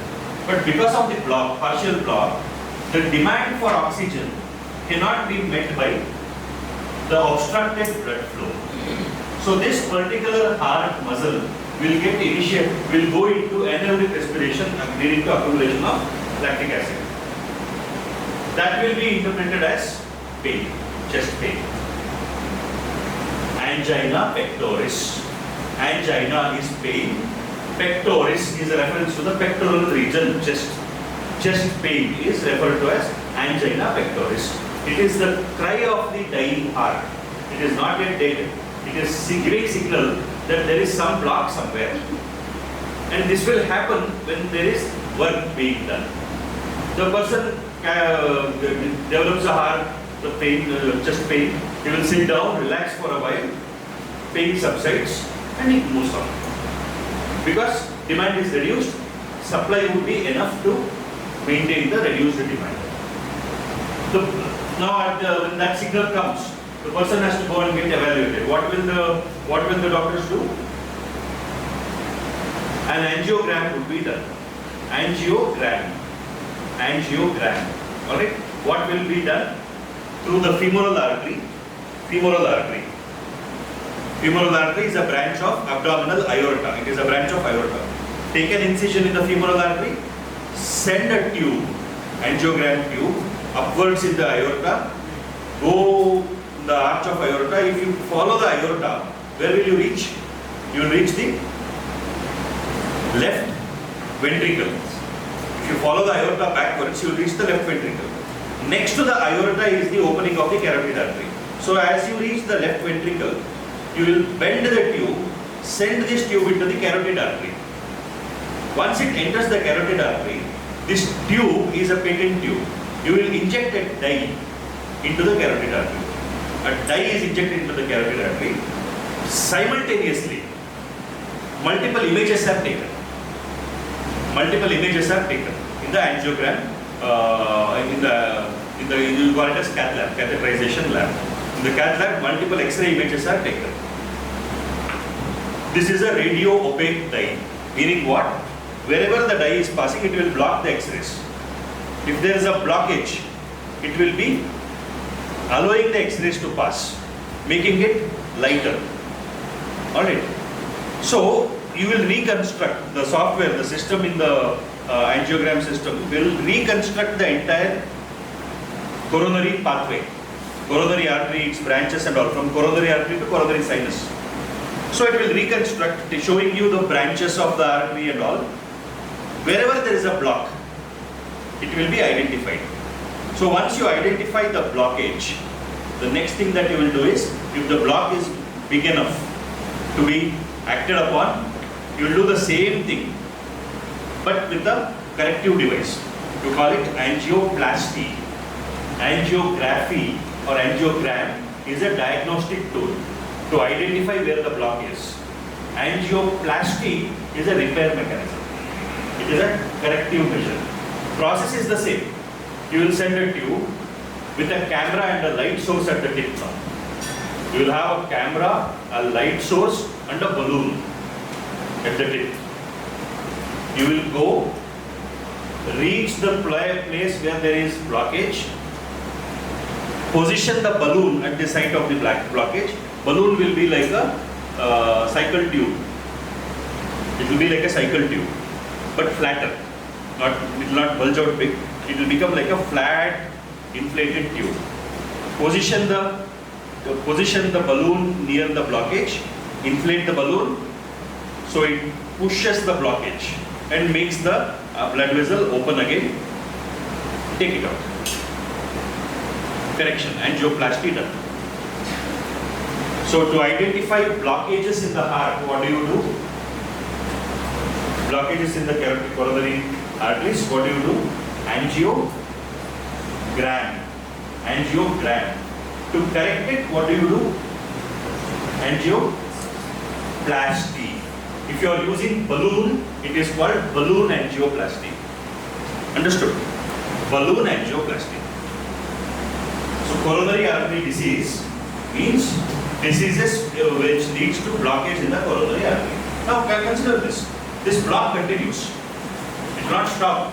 It will continue to attract more cholesterol. If the block becomes complete or nearly complete, the supply of oxygen to the muscle will not be enough even during rest. During rest also there is no blood supply. Cut off of blood supply will lead to the tissue becoming ischemic. Ischemia means decreased oxygen supply. No oxygen supply, oxygen cut off. Alright.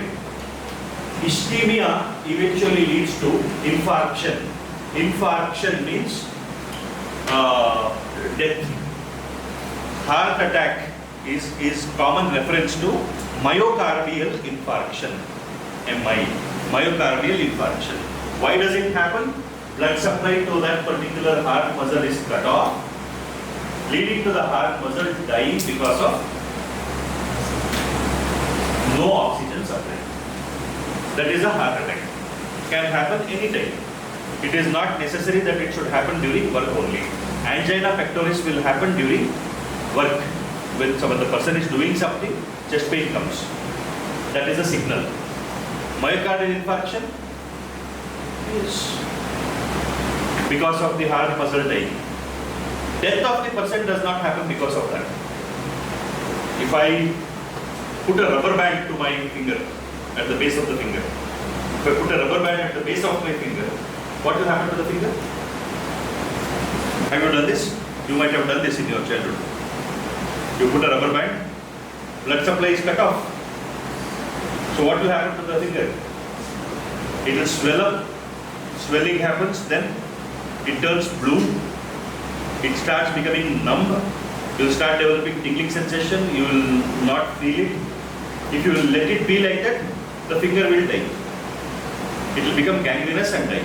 Same thing is happening in the heart also. Why should the person die? It might be even a smaller muscle, it might be this much, which is cut off from.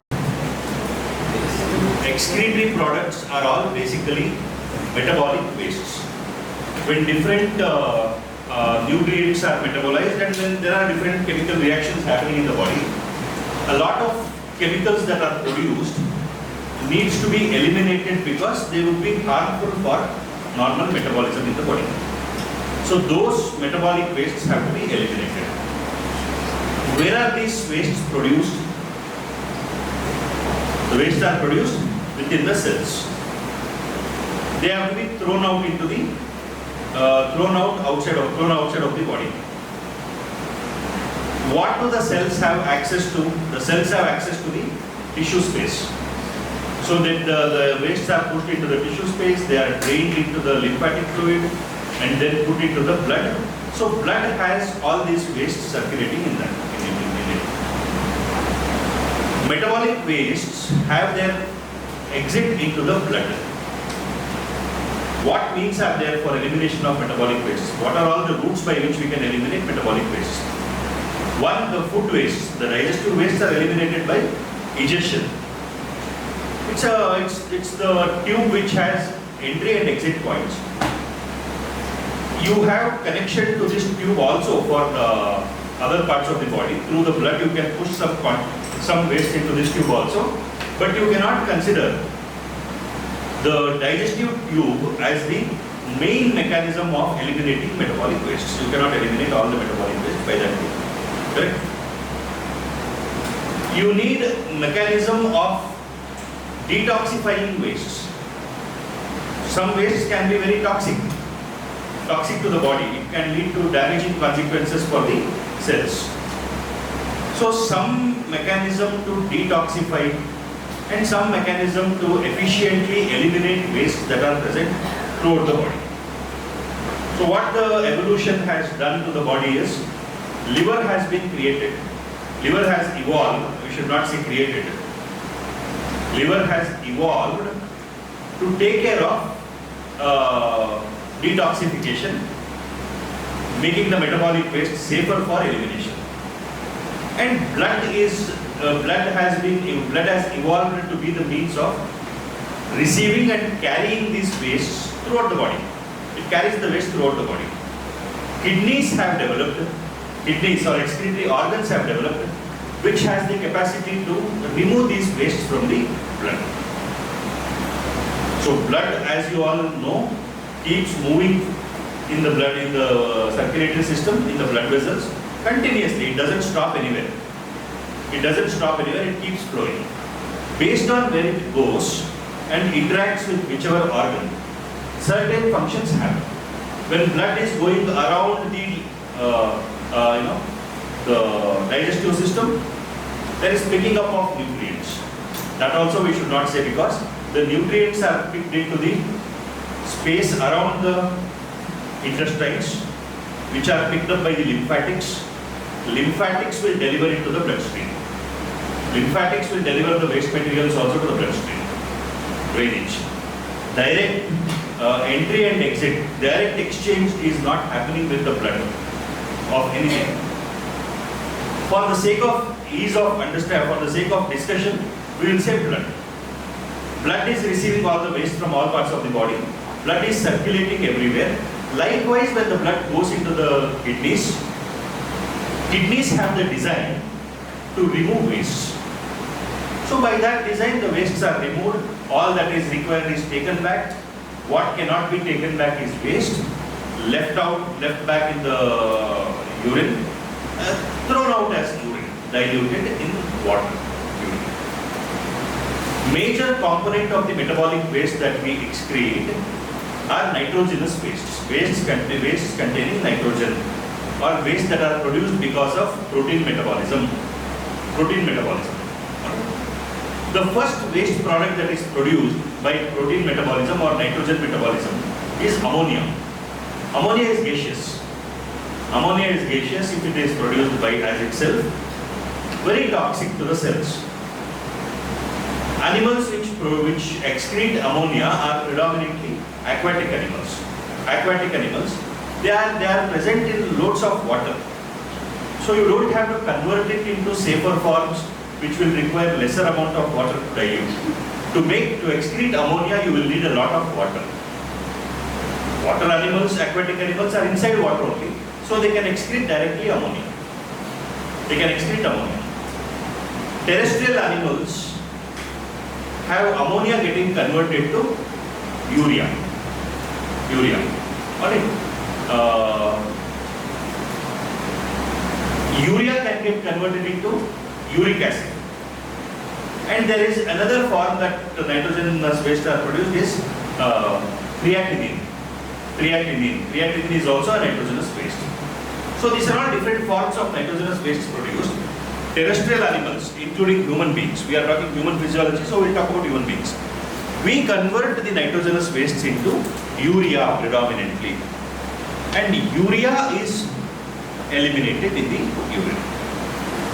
Urea is eliminated in the urine. Excreting urea requires a certain amount of water. But urea has to be excreted with water, diluted with water. And then it becomes safe. Aerial animals, birds, they don't have so much water available to dilute the urea and excrete. So they have developed the mechanism of converting urea into uric acid. Uric acid requires very small quantities of water to dilute.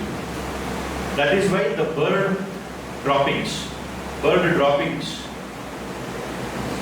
will have less water. It will be more of a paste kind of. Correct? When it is dropped, it is not paste. Once it gets exposed to air, it reacts with air and then it becomes a paste. So if you catch hold of bird dropping fresh, it will still appear like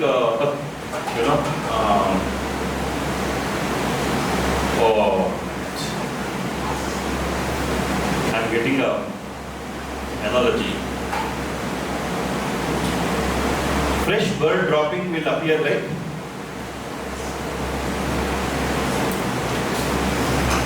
sweet corn soup. Not fully transparent, but not fully creamish. Once it gets exposed to air and reacts, it becomes kind of like a cream of mushroom soup. Alright? Ammonia, urea, uric acid. Okay. Not working? Oh, the recording. Alright. So, animals are classified based on their excretory product also. Ammonotelic, ureotelic and uricotelic. We are ureotelic organisms. Alright.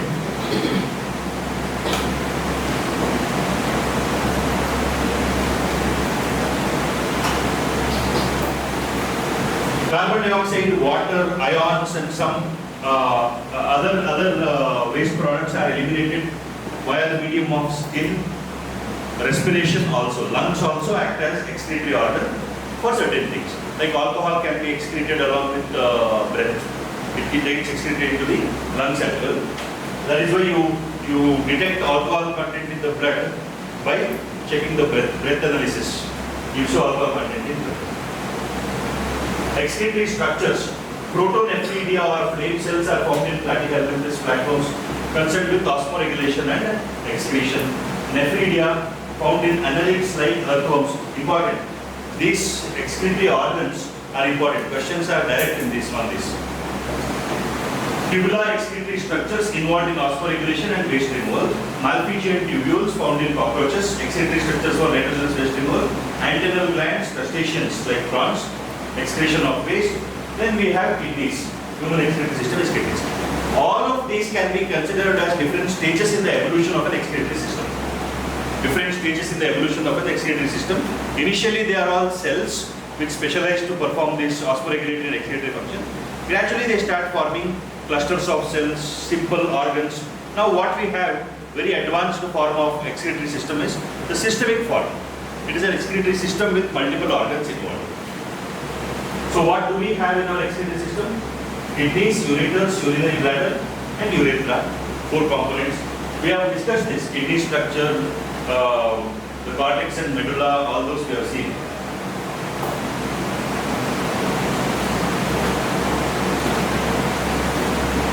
Nephron structure, glomerulus and Bowman's capsule. Together, glomerulus and Bowman's capsule together are referred to as, what do you call them together? Glomerulus plus Bowman's capsule. It is referred to as Malpighian corpuscle. It is referred to as Malpighian corpuscle. Glomerulus plus the Bowman's capsule and the glomerulus inside. What do you call the cells that form the filter in the glomerulus? Podocytes. Podocytes, and they have food processes. The interlocking food processes is what forms the membrane. What forms the mechanical membrane for filtration. Then you have PCT, proximal convoluted tubule, distal convoluted tubule, Henle's loop, descending loop of Henle, ascending loop of Henle. Okay. Collecting that. All of this we have discussed in great detail. We'll rush through, or you have forgotten again. Urine formation mechanism. Tell me the urine formation mechanism. Sequence. The first one is ultrafiltration. Happens in the Malpighian corpuscle, glomerulus. Then tubular reabsorption happens in the proximal convoluted tubule. Then ionic balance and concentration in the Henle's loop. Mechanism is counter current mechanism, and concentration of urine and secretion in DCT, distal convoluted tubule. Collecting ducts. Collecting ducts will collect the urine. Okay. Then see, secretion happens of hydrogen ions, potassium ions and ammonia to bring about the balance.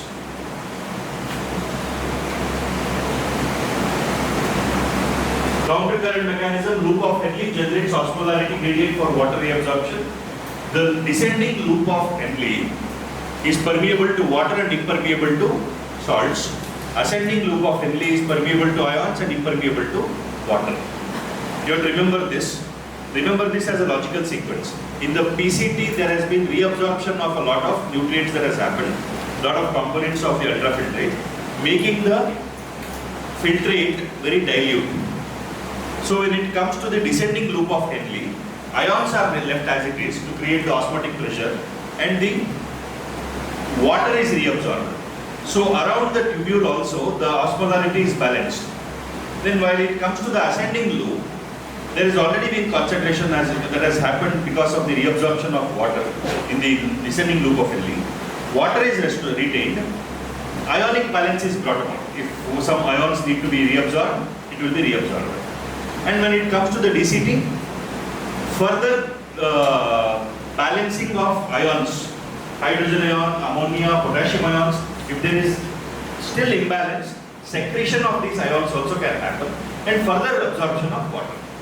Further absorption of water to make it as concentrated as it is required to excrete. Okay. So how much water needs to be reabsorbed is dependent on the osmolarity of water or the viscosity of water, blood. ADH, how much antidiuretic hormone is produced is based on what is the osmotic pressure in the blood. What is the osmolarity of blood or what is the viscosity of blood.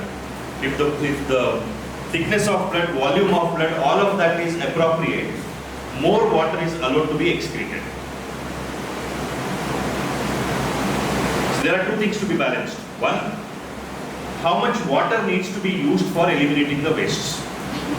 Second, how much water needs to be reabsorbed. When you have had a lot of water, no problem. Take back as much as is required and let out everything. So urine is dilute, no problem. Dilute urine is also no problem.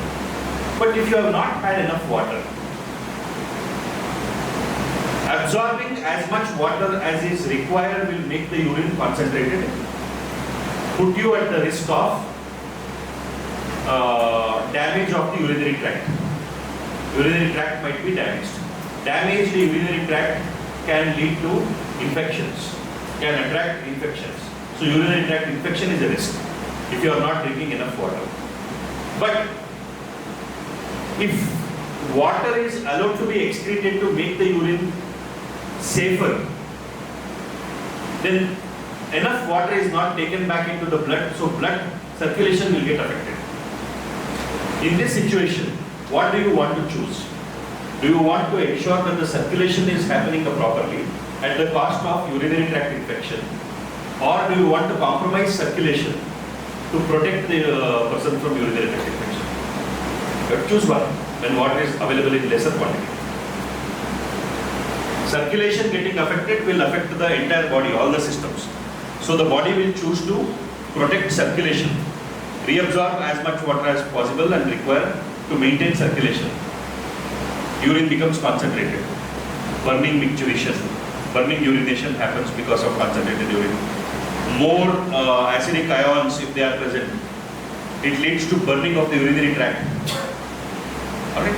Upgrading the urinary tract mucosa increases possibility of infection. Urinary tract infections can happen. All of that happens. But it is of one system, part of one system. Circulation getting affected is entire system and all the entire body. So drinking enough water, keeping the metabolism, keeping the entire system alkaline is very important. Fruits and vegetables will keep your system alkaline. It reduces acidity of the blood. Okay. Metabolic acidosis, metabolic alkalosis, these are all conditions. If there are more acidic ions in the blood, if the blood becomes more acidic, that will damage the kidneys, that will damage the urinary tract, that can damage other organs also. So creating those balance, keeping that balance is very, very important for good health. Hormonal regulation. ADH, antidiuretic hormone, increases water reabsorption in the kidneys. Where does ADH act? ADH acts at the DCT, distal convoluted tubule predominantly, and also the collecting ducts partially. Major influence is on the DCT. Minor influence is on the collecting duct. Renin-angiotensin mechanism regulates blood pressure and glomerular filtration rate. Renin-angiotensin mechanism is very important. Renin is a hormone produced by kidney. Renin is a hormone produced by kidney. There is a system called RAAS for blood pressure regulation. Renin-angiotensin aldosterone system. RAS. Renin-angiotensin aldosterone system. Renin is produced by kidneys. Renin causes, stimulates the production of angiotensin. Renin and angiotensin together will cause contraction of the afferent arteriole. Contraction of the afferent arteriole increases pressure of flow of blood into the glomerulus, ensuring better filtration. Alright. So renin-angiotensin mechanism ensures adequate blood flow to the nephrons. Alright. Maintains the pressure for filtration. If the filtration pressure becomes low, there will be renal shutdown. The kidneys will not be able to filter out blood and produce the urine. So maintaining that pressure for filtration to happen is the task of renin-angiotensin. What does aldosterone do? Aldosterone increases sodium reabsorption. Aldosterone causes sodium reabsorption. So increasing sodium reabsorption, what will it do to the blood pressure?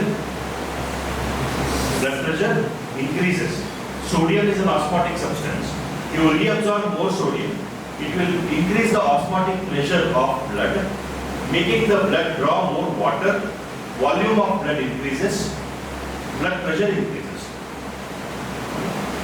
So you need to have a mechanism that will keep the blood pressure at a certain level. You don't want the blood pressure to go down below a certain point. Renin-angiotensin aldosterone system is what keeps the blood pressure at an optimum level. Okay. High blood pressure is damaging in one way. Low blood pressure is damaging in another way. Optimum blood pressure is what is conducive for good health. See, I told you about arteriosclerosis. Atherosclerosis. Damaging of the wall of the artery will cause more and more deposition of cholesterol. Hardening of the artery wall because of damage is called arteriosclerosis.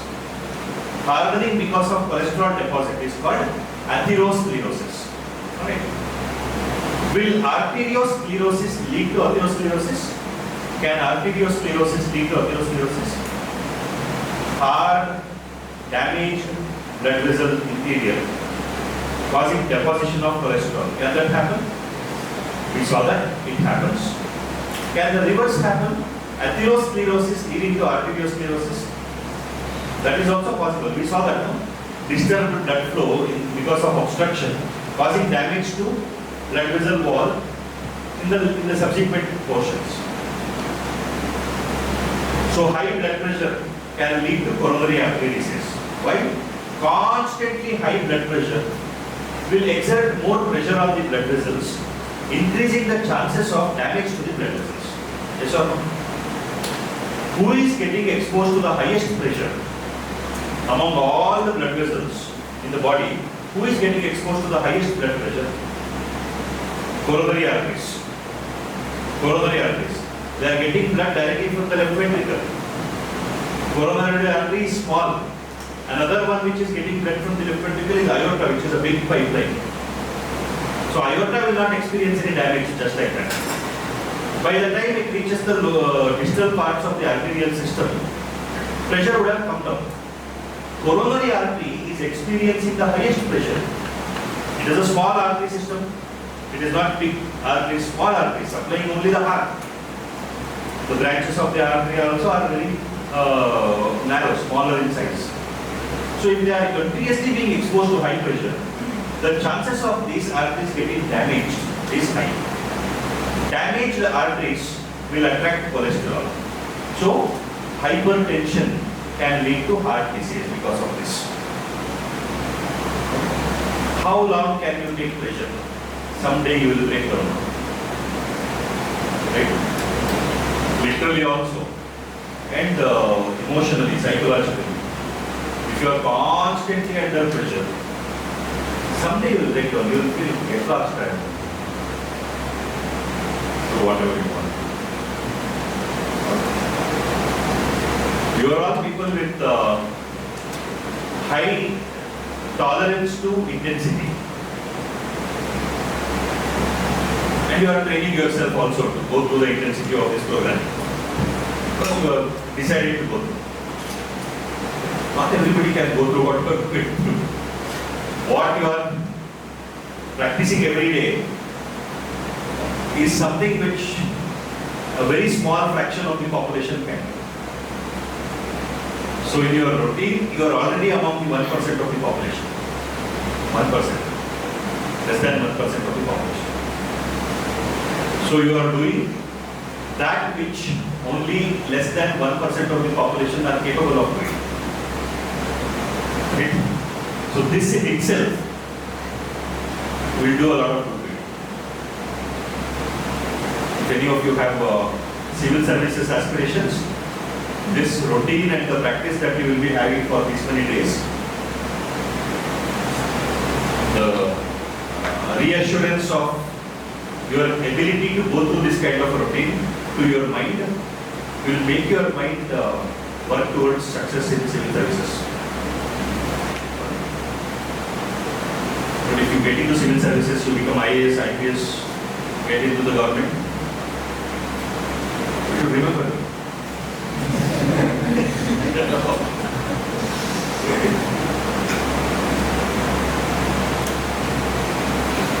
I am working on the task of rebuilding India. Rebuild India is what I am working on. So I will need a lot of officers in the government. All of you become doctors and then get into civil services. There are a lot of doctors who are getting into civil services. And recently I saw a report in one of the newspapers. A BCom honors graduate lady, she cleared UPSC civil services in the first attempt at the age of 21, got rank 21, from 21 or 23, rank 23. She had IPS, IAS and all, but she took IFS, Indian Foreign Service. She wants to become a diplomat apparently.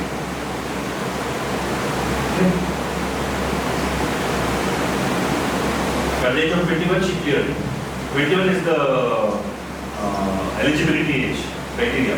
You should be 21 years of age to write UPSC civil services exams. You can be in college still. You can still be in college. By that time, you will have to go to the training. If you are selected, you should have completed your graduation. That is the criteria. So you can give your attempt in the last year of your graduation, final year of your graduation. During internship, you can give your attempt.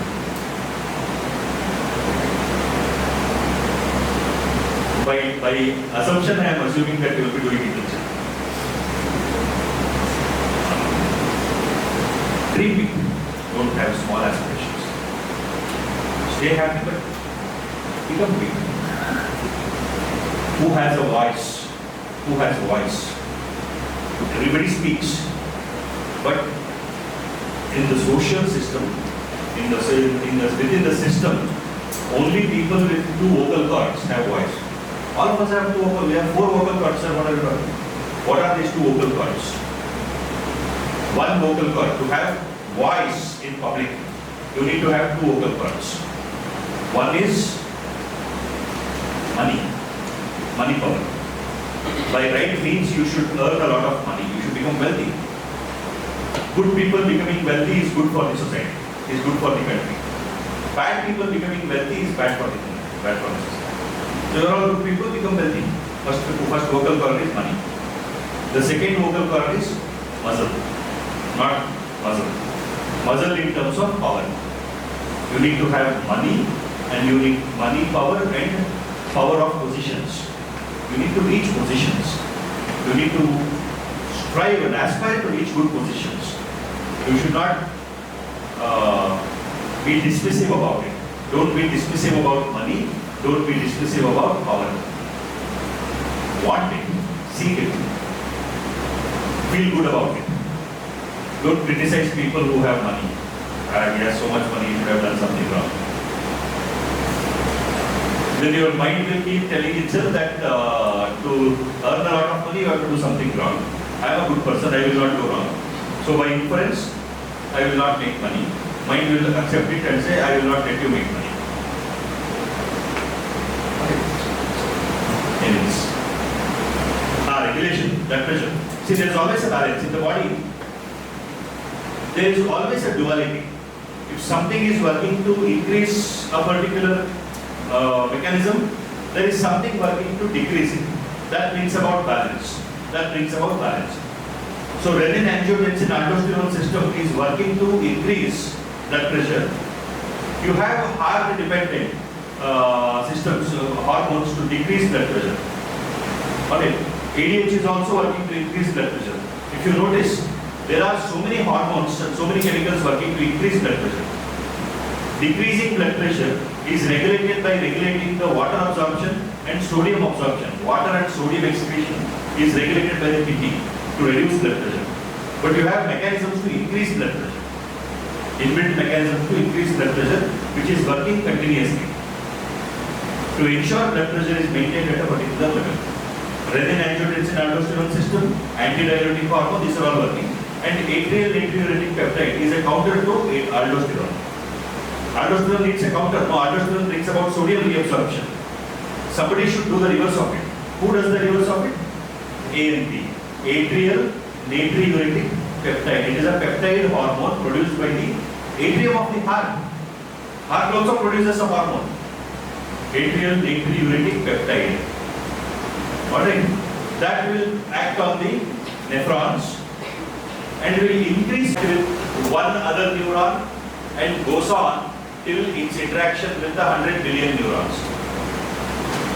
Can you mathematically calculate the possibilities of interaction between neurons?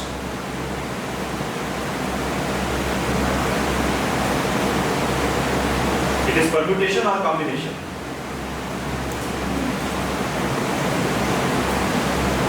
Permutation, because the sequence of interaction also will change. Changing the sequence of interaction will change the response. So, 100 billion neurons having the capacity to interact with 100 billion neurons, the possibilities is, the number of possibilities of interaction is 100 billion p 100 billion, which is factorial 100 billion.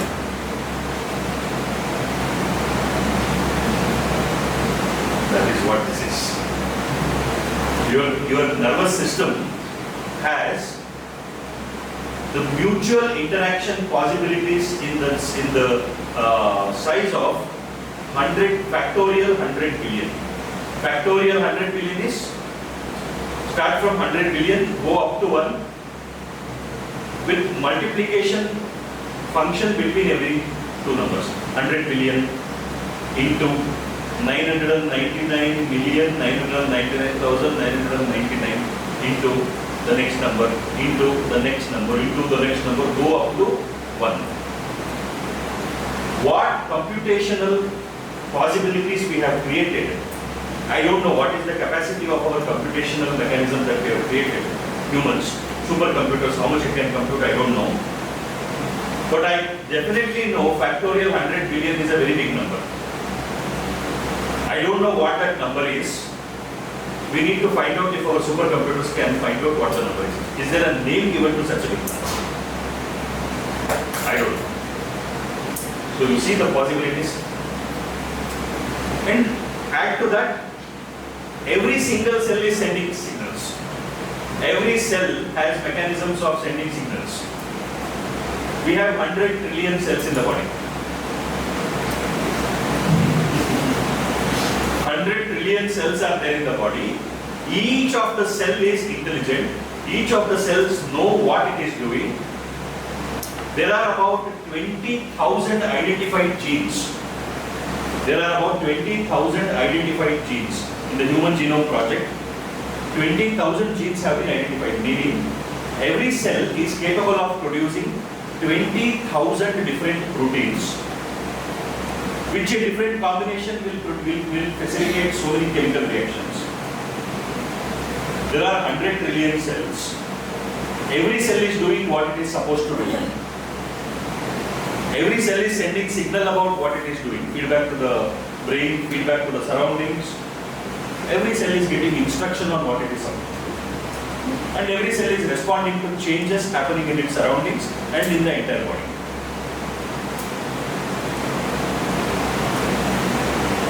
And we don't even know that all this is happening consciously. That's the miracle. There is no bigger miracle than life itself. Life itself is a miracle. Your existence itself is a miracle. You don't need anything else to call a miracle. Your existence is a miracle. Alright.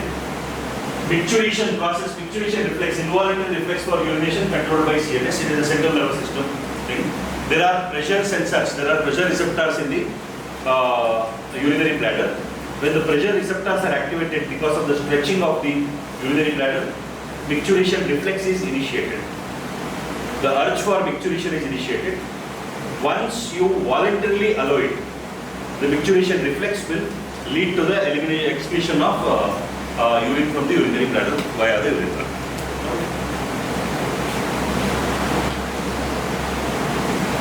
Urinary bladder has a special type of epithelium on the inside. What is that type of epithelium that urinary bladder has? The epithelium of urinary bladder is a unique epithelium. Stretchable epithelium. No other epithelium in the body is stretchable except one more. So there are two organs, urinary bladder and uterus, which have this kind of an epithelium on the inner side. Stretchable epithelium, what is it? Transitional epithelium. It is transitional epithelium. Important. Transitional epithelium is found in, question will come. Question has come, it can come.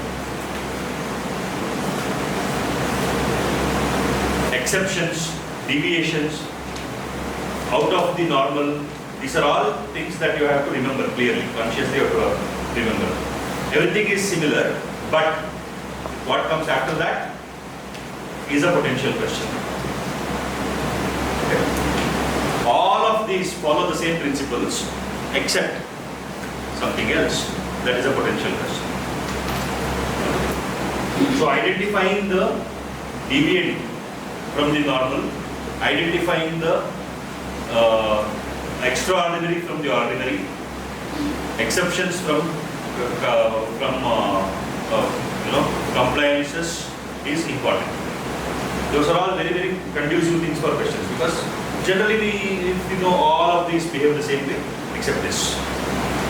In elementary levels, let's say if you are in high school, you are learning cardiovascular system for the first time. Which of the following carries deoxygenated blood? Or which of the following does not carry deoxygenated blood? Option A, pulmonary artery. Option B, pulmonary vein. Option C, which of the following carries deoxygenated blood? Or whatever. To identify pulmonary artery as the one which does not, which carries deoxygenated blood. So in the elementary levels, you will say that, because in school you would have been taught that arteries carry oxygenated blood, veins carry deoxygenated blood. There are exceptions to that. That exception will be explored for questions. There are sphincters in the urethra. External urethral sphincter and internal urethral sphincter. There are two sphincters. Sphincters are made up of what type of muscles? Sphincters are made up of what muscles?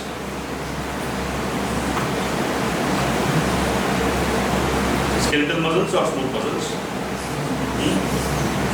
Smooth muscles.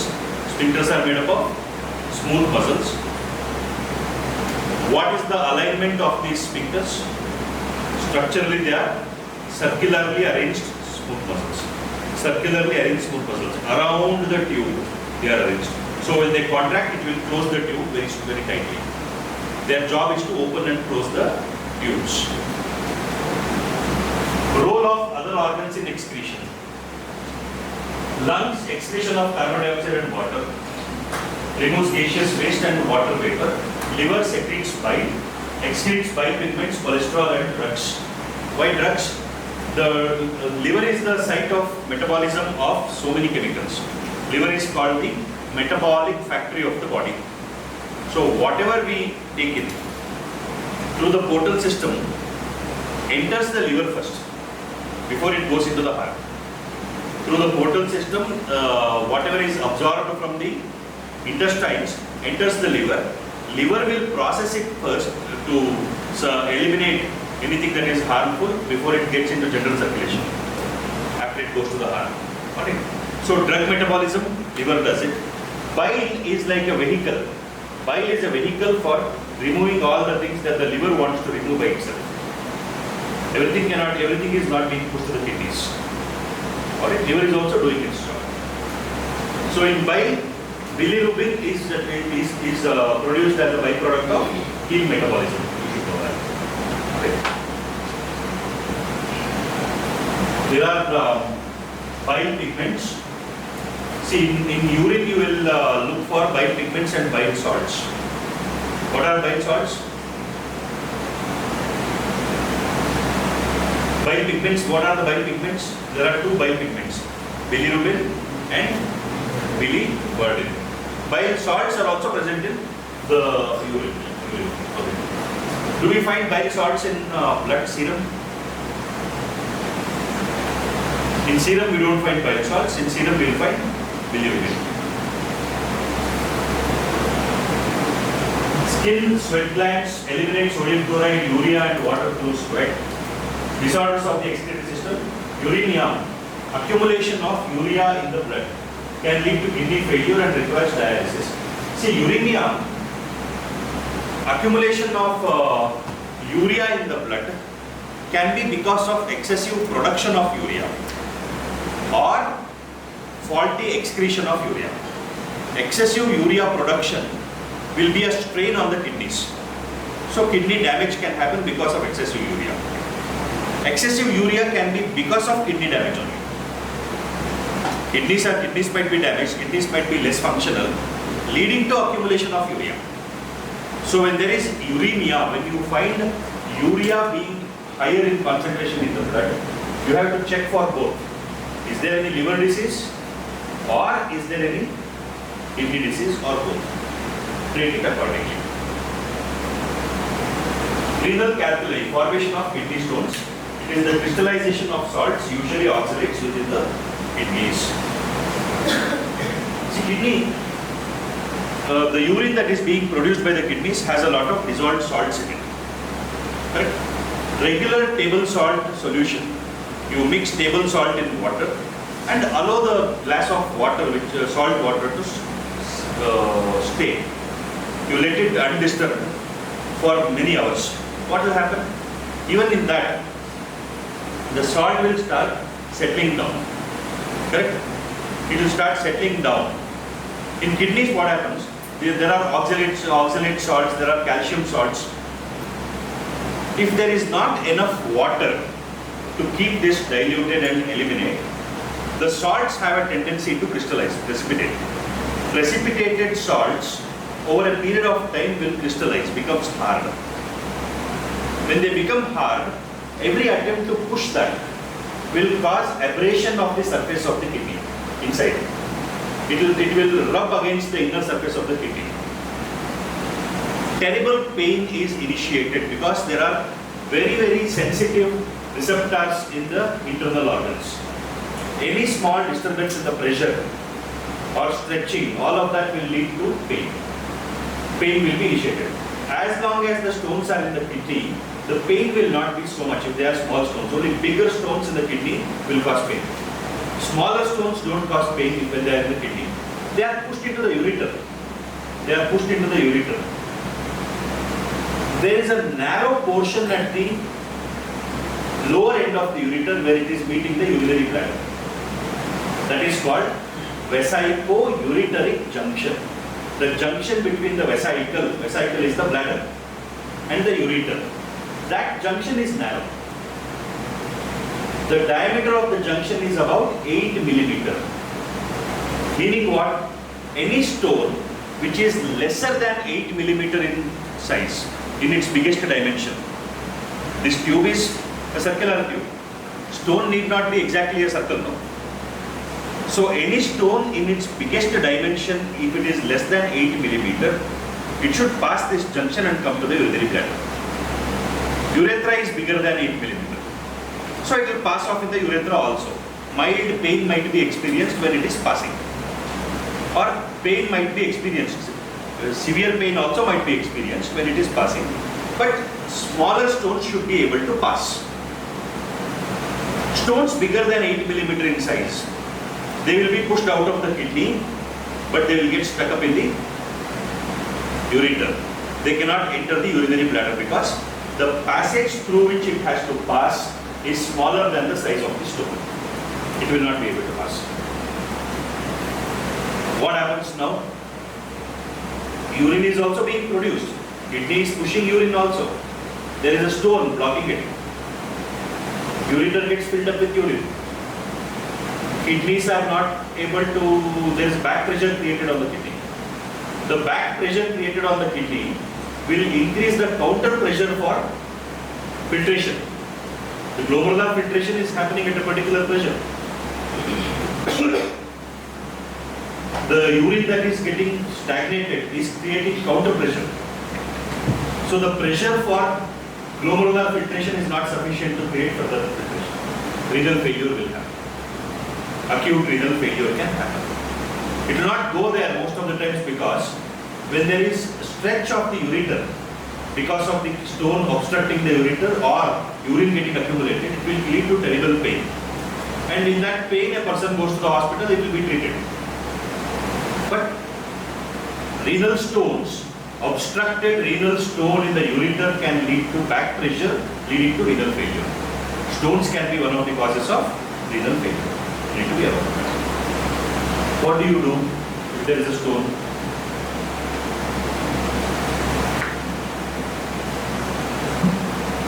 Two things. One, if the stones are in the kidney, we'll do something called lithotripsy. Litho means stone, tripsy is breakdown. ESWL, extracorporeal shock wave lithotripsy. Externally from the body, you will direct sound waves, shock waves towards the kidney, and those shock waves will cause vibrations in the stones, and those vibrations that are created in the stone is sufficient to break the stone to pieces. You will break the stones to pieces, and you will give the person a lot of fluids, give diuretics, so more filtration happens, and it's an attempt to flush out the broken pieces of the stones. It's called flush therapy, lithotripsy and flush therapy.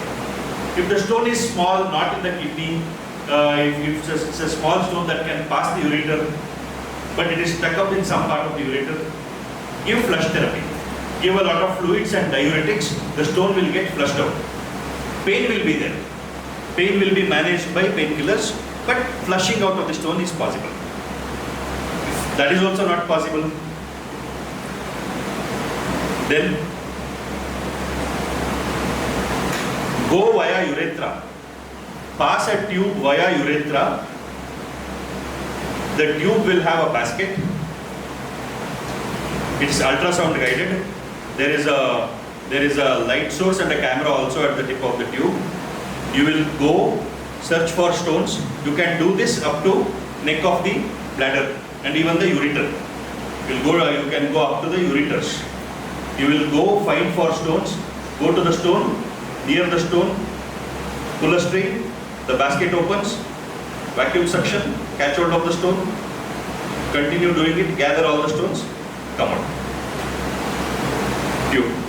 See, it is literally going into the bladder, going into the urethra, bladder, ureter, and pick up all the stones and come out. Technology. Alright?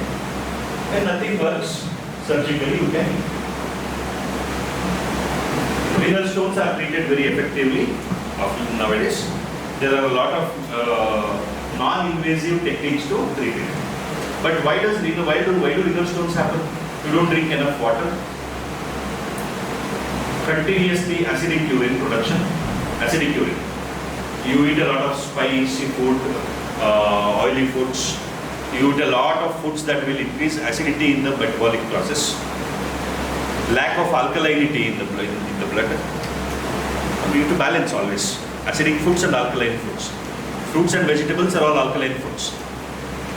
Highly processed, proteinaceous foods, meat, spices, these are all acidity increasing foods. You need to balance. So drink lots of water. If you have a propensity for oxalate stones, avoid foods which have oxalates in it. Tomatoes. You don't eat tomatoes if you are prone for kidney stones. That's all. So, glomerulonephritis. Itis is a reference to inflammation. Inflammation of the glomerulus and the nephrons is glomerulonephritis. Infection is the common cause. Glomerulonephritis can be treated, affects kidney function and the filtration process. It can be a cause of kidney failure also. And kidney failure can be acute or chronic. Acute is that which has happened recently. Chronic is something which has happened over a period of time. So whenever we talk about anything as acute, it means that which has happened suddenly or happened in a short period of time, recently. Chronic is that which has happened over a period of time. Long time has passed in the development of a particular disease. That is chronic. COPD, chronic obstructive pulmonary disease, is what develops in smokers. Gradually, they will start developing obstructed airway passages. So, COPD is referred to as chronic obstructive pulmonary disease. Okay. Okay. 2-3 more chapters are there. We'll finish it off tomorrow. Any questions, any confusions, clarifications? Please do ask. I think quickly have your lunch and what will you do? Sleep. See how often you get teachers will tell you to sleep. Every day I tell you to sleep. Sleep well, sleep well. You can leave. Once you are done, you can leave.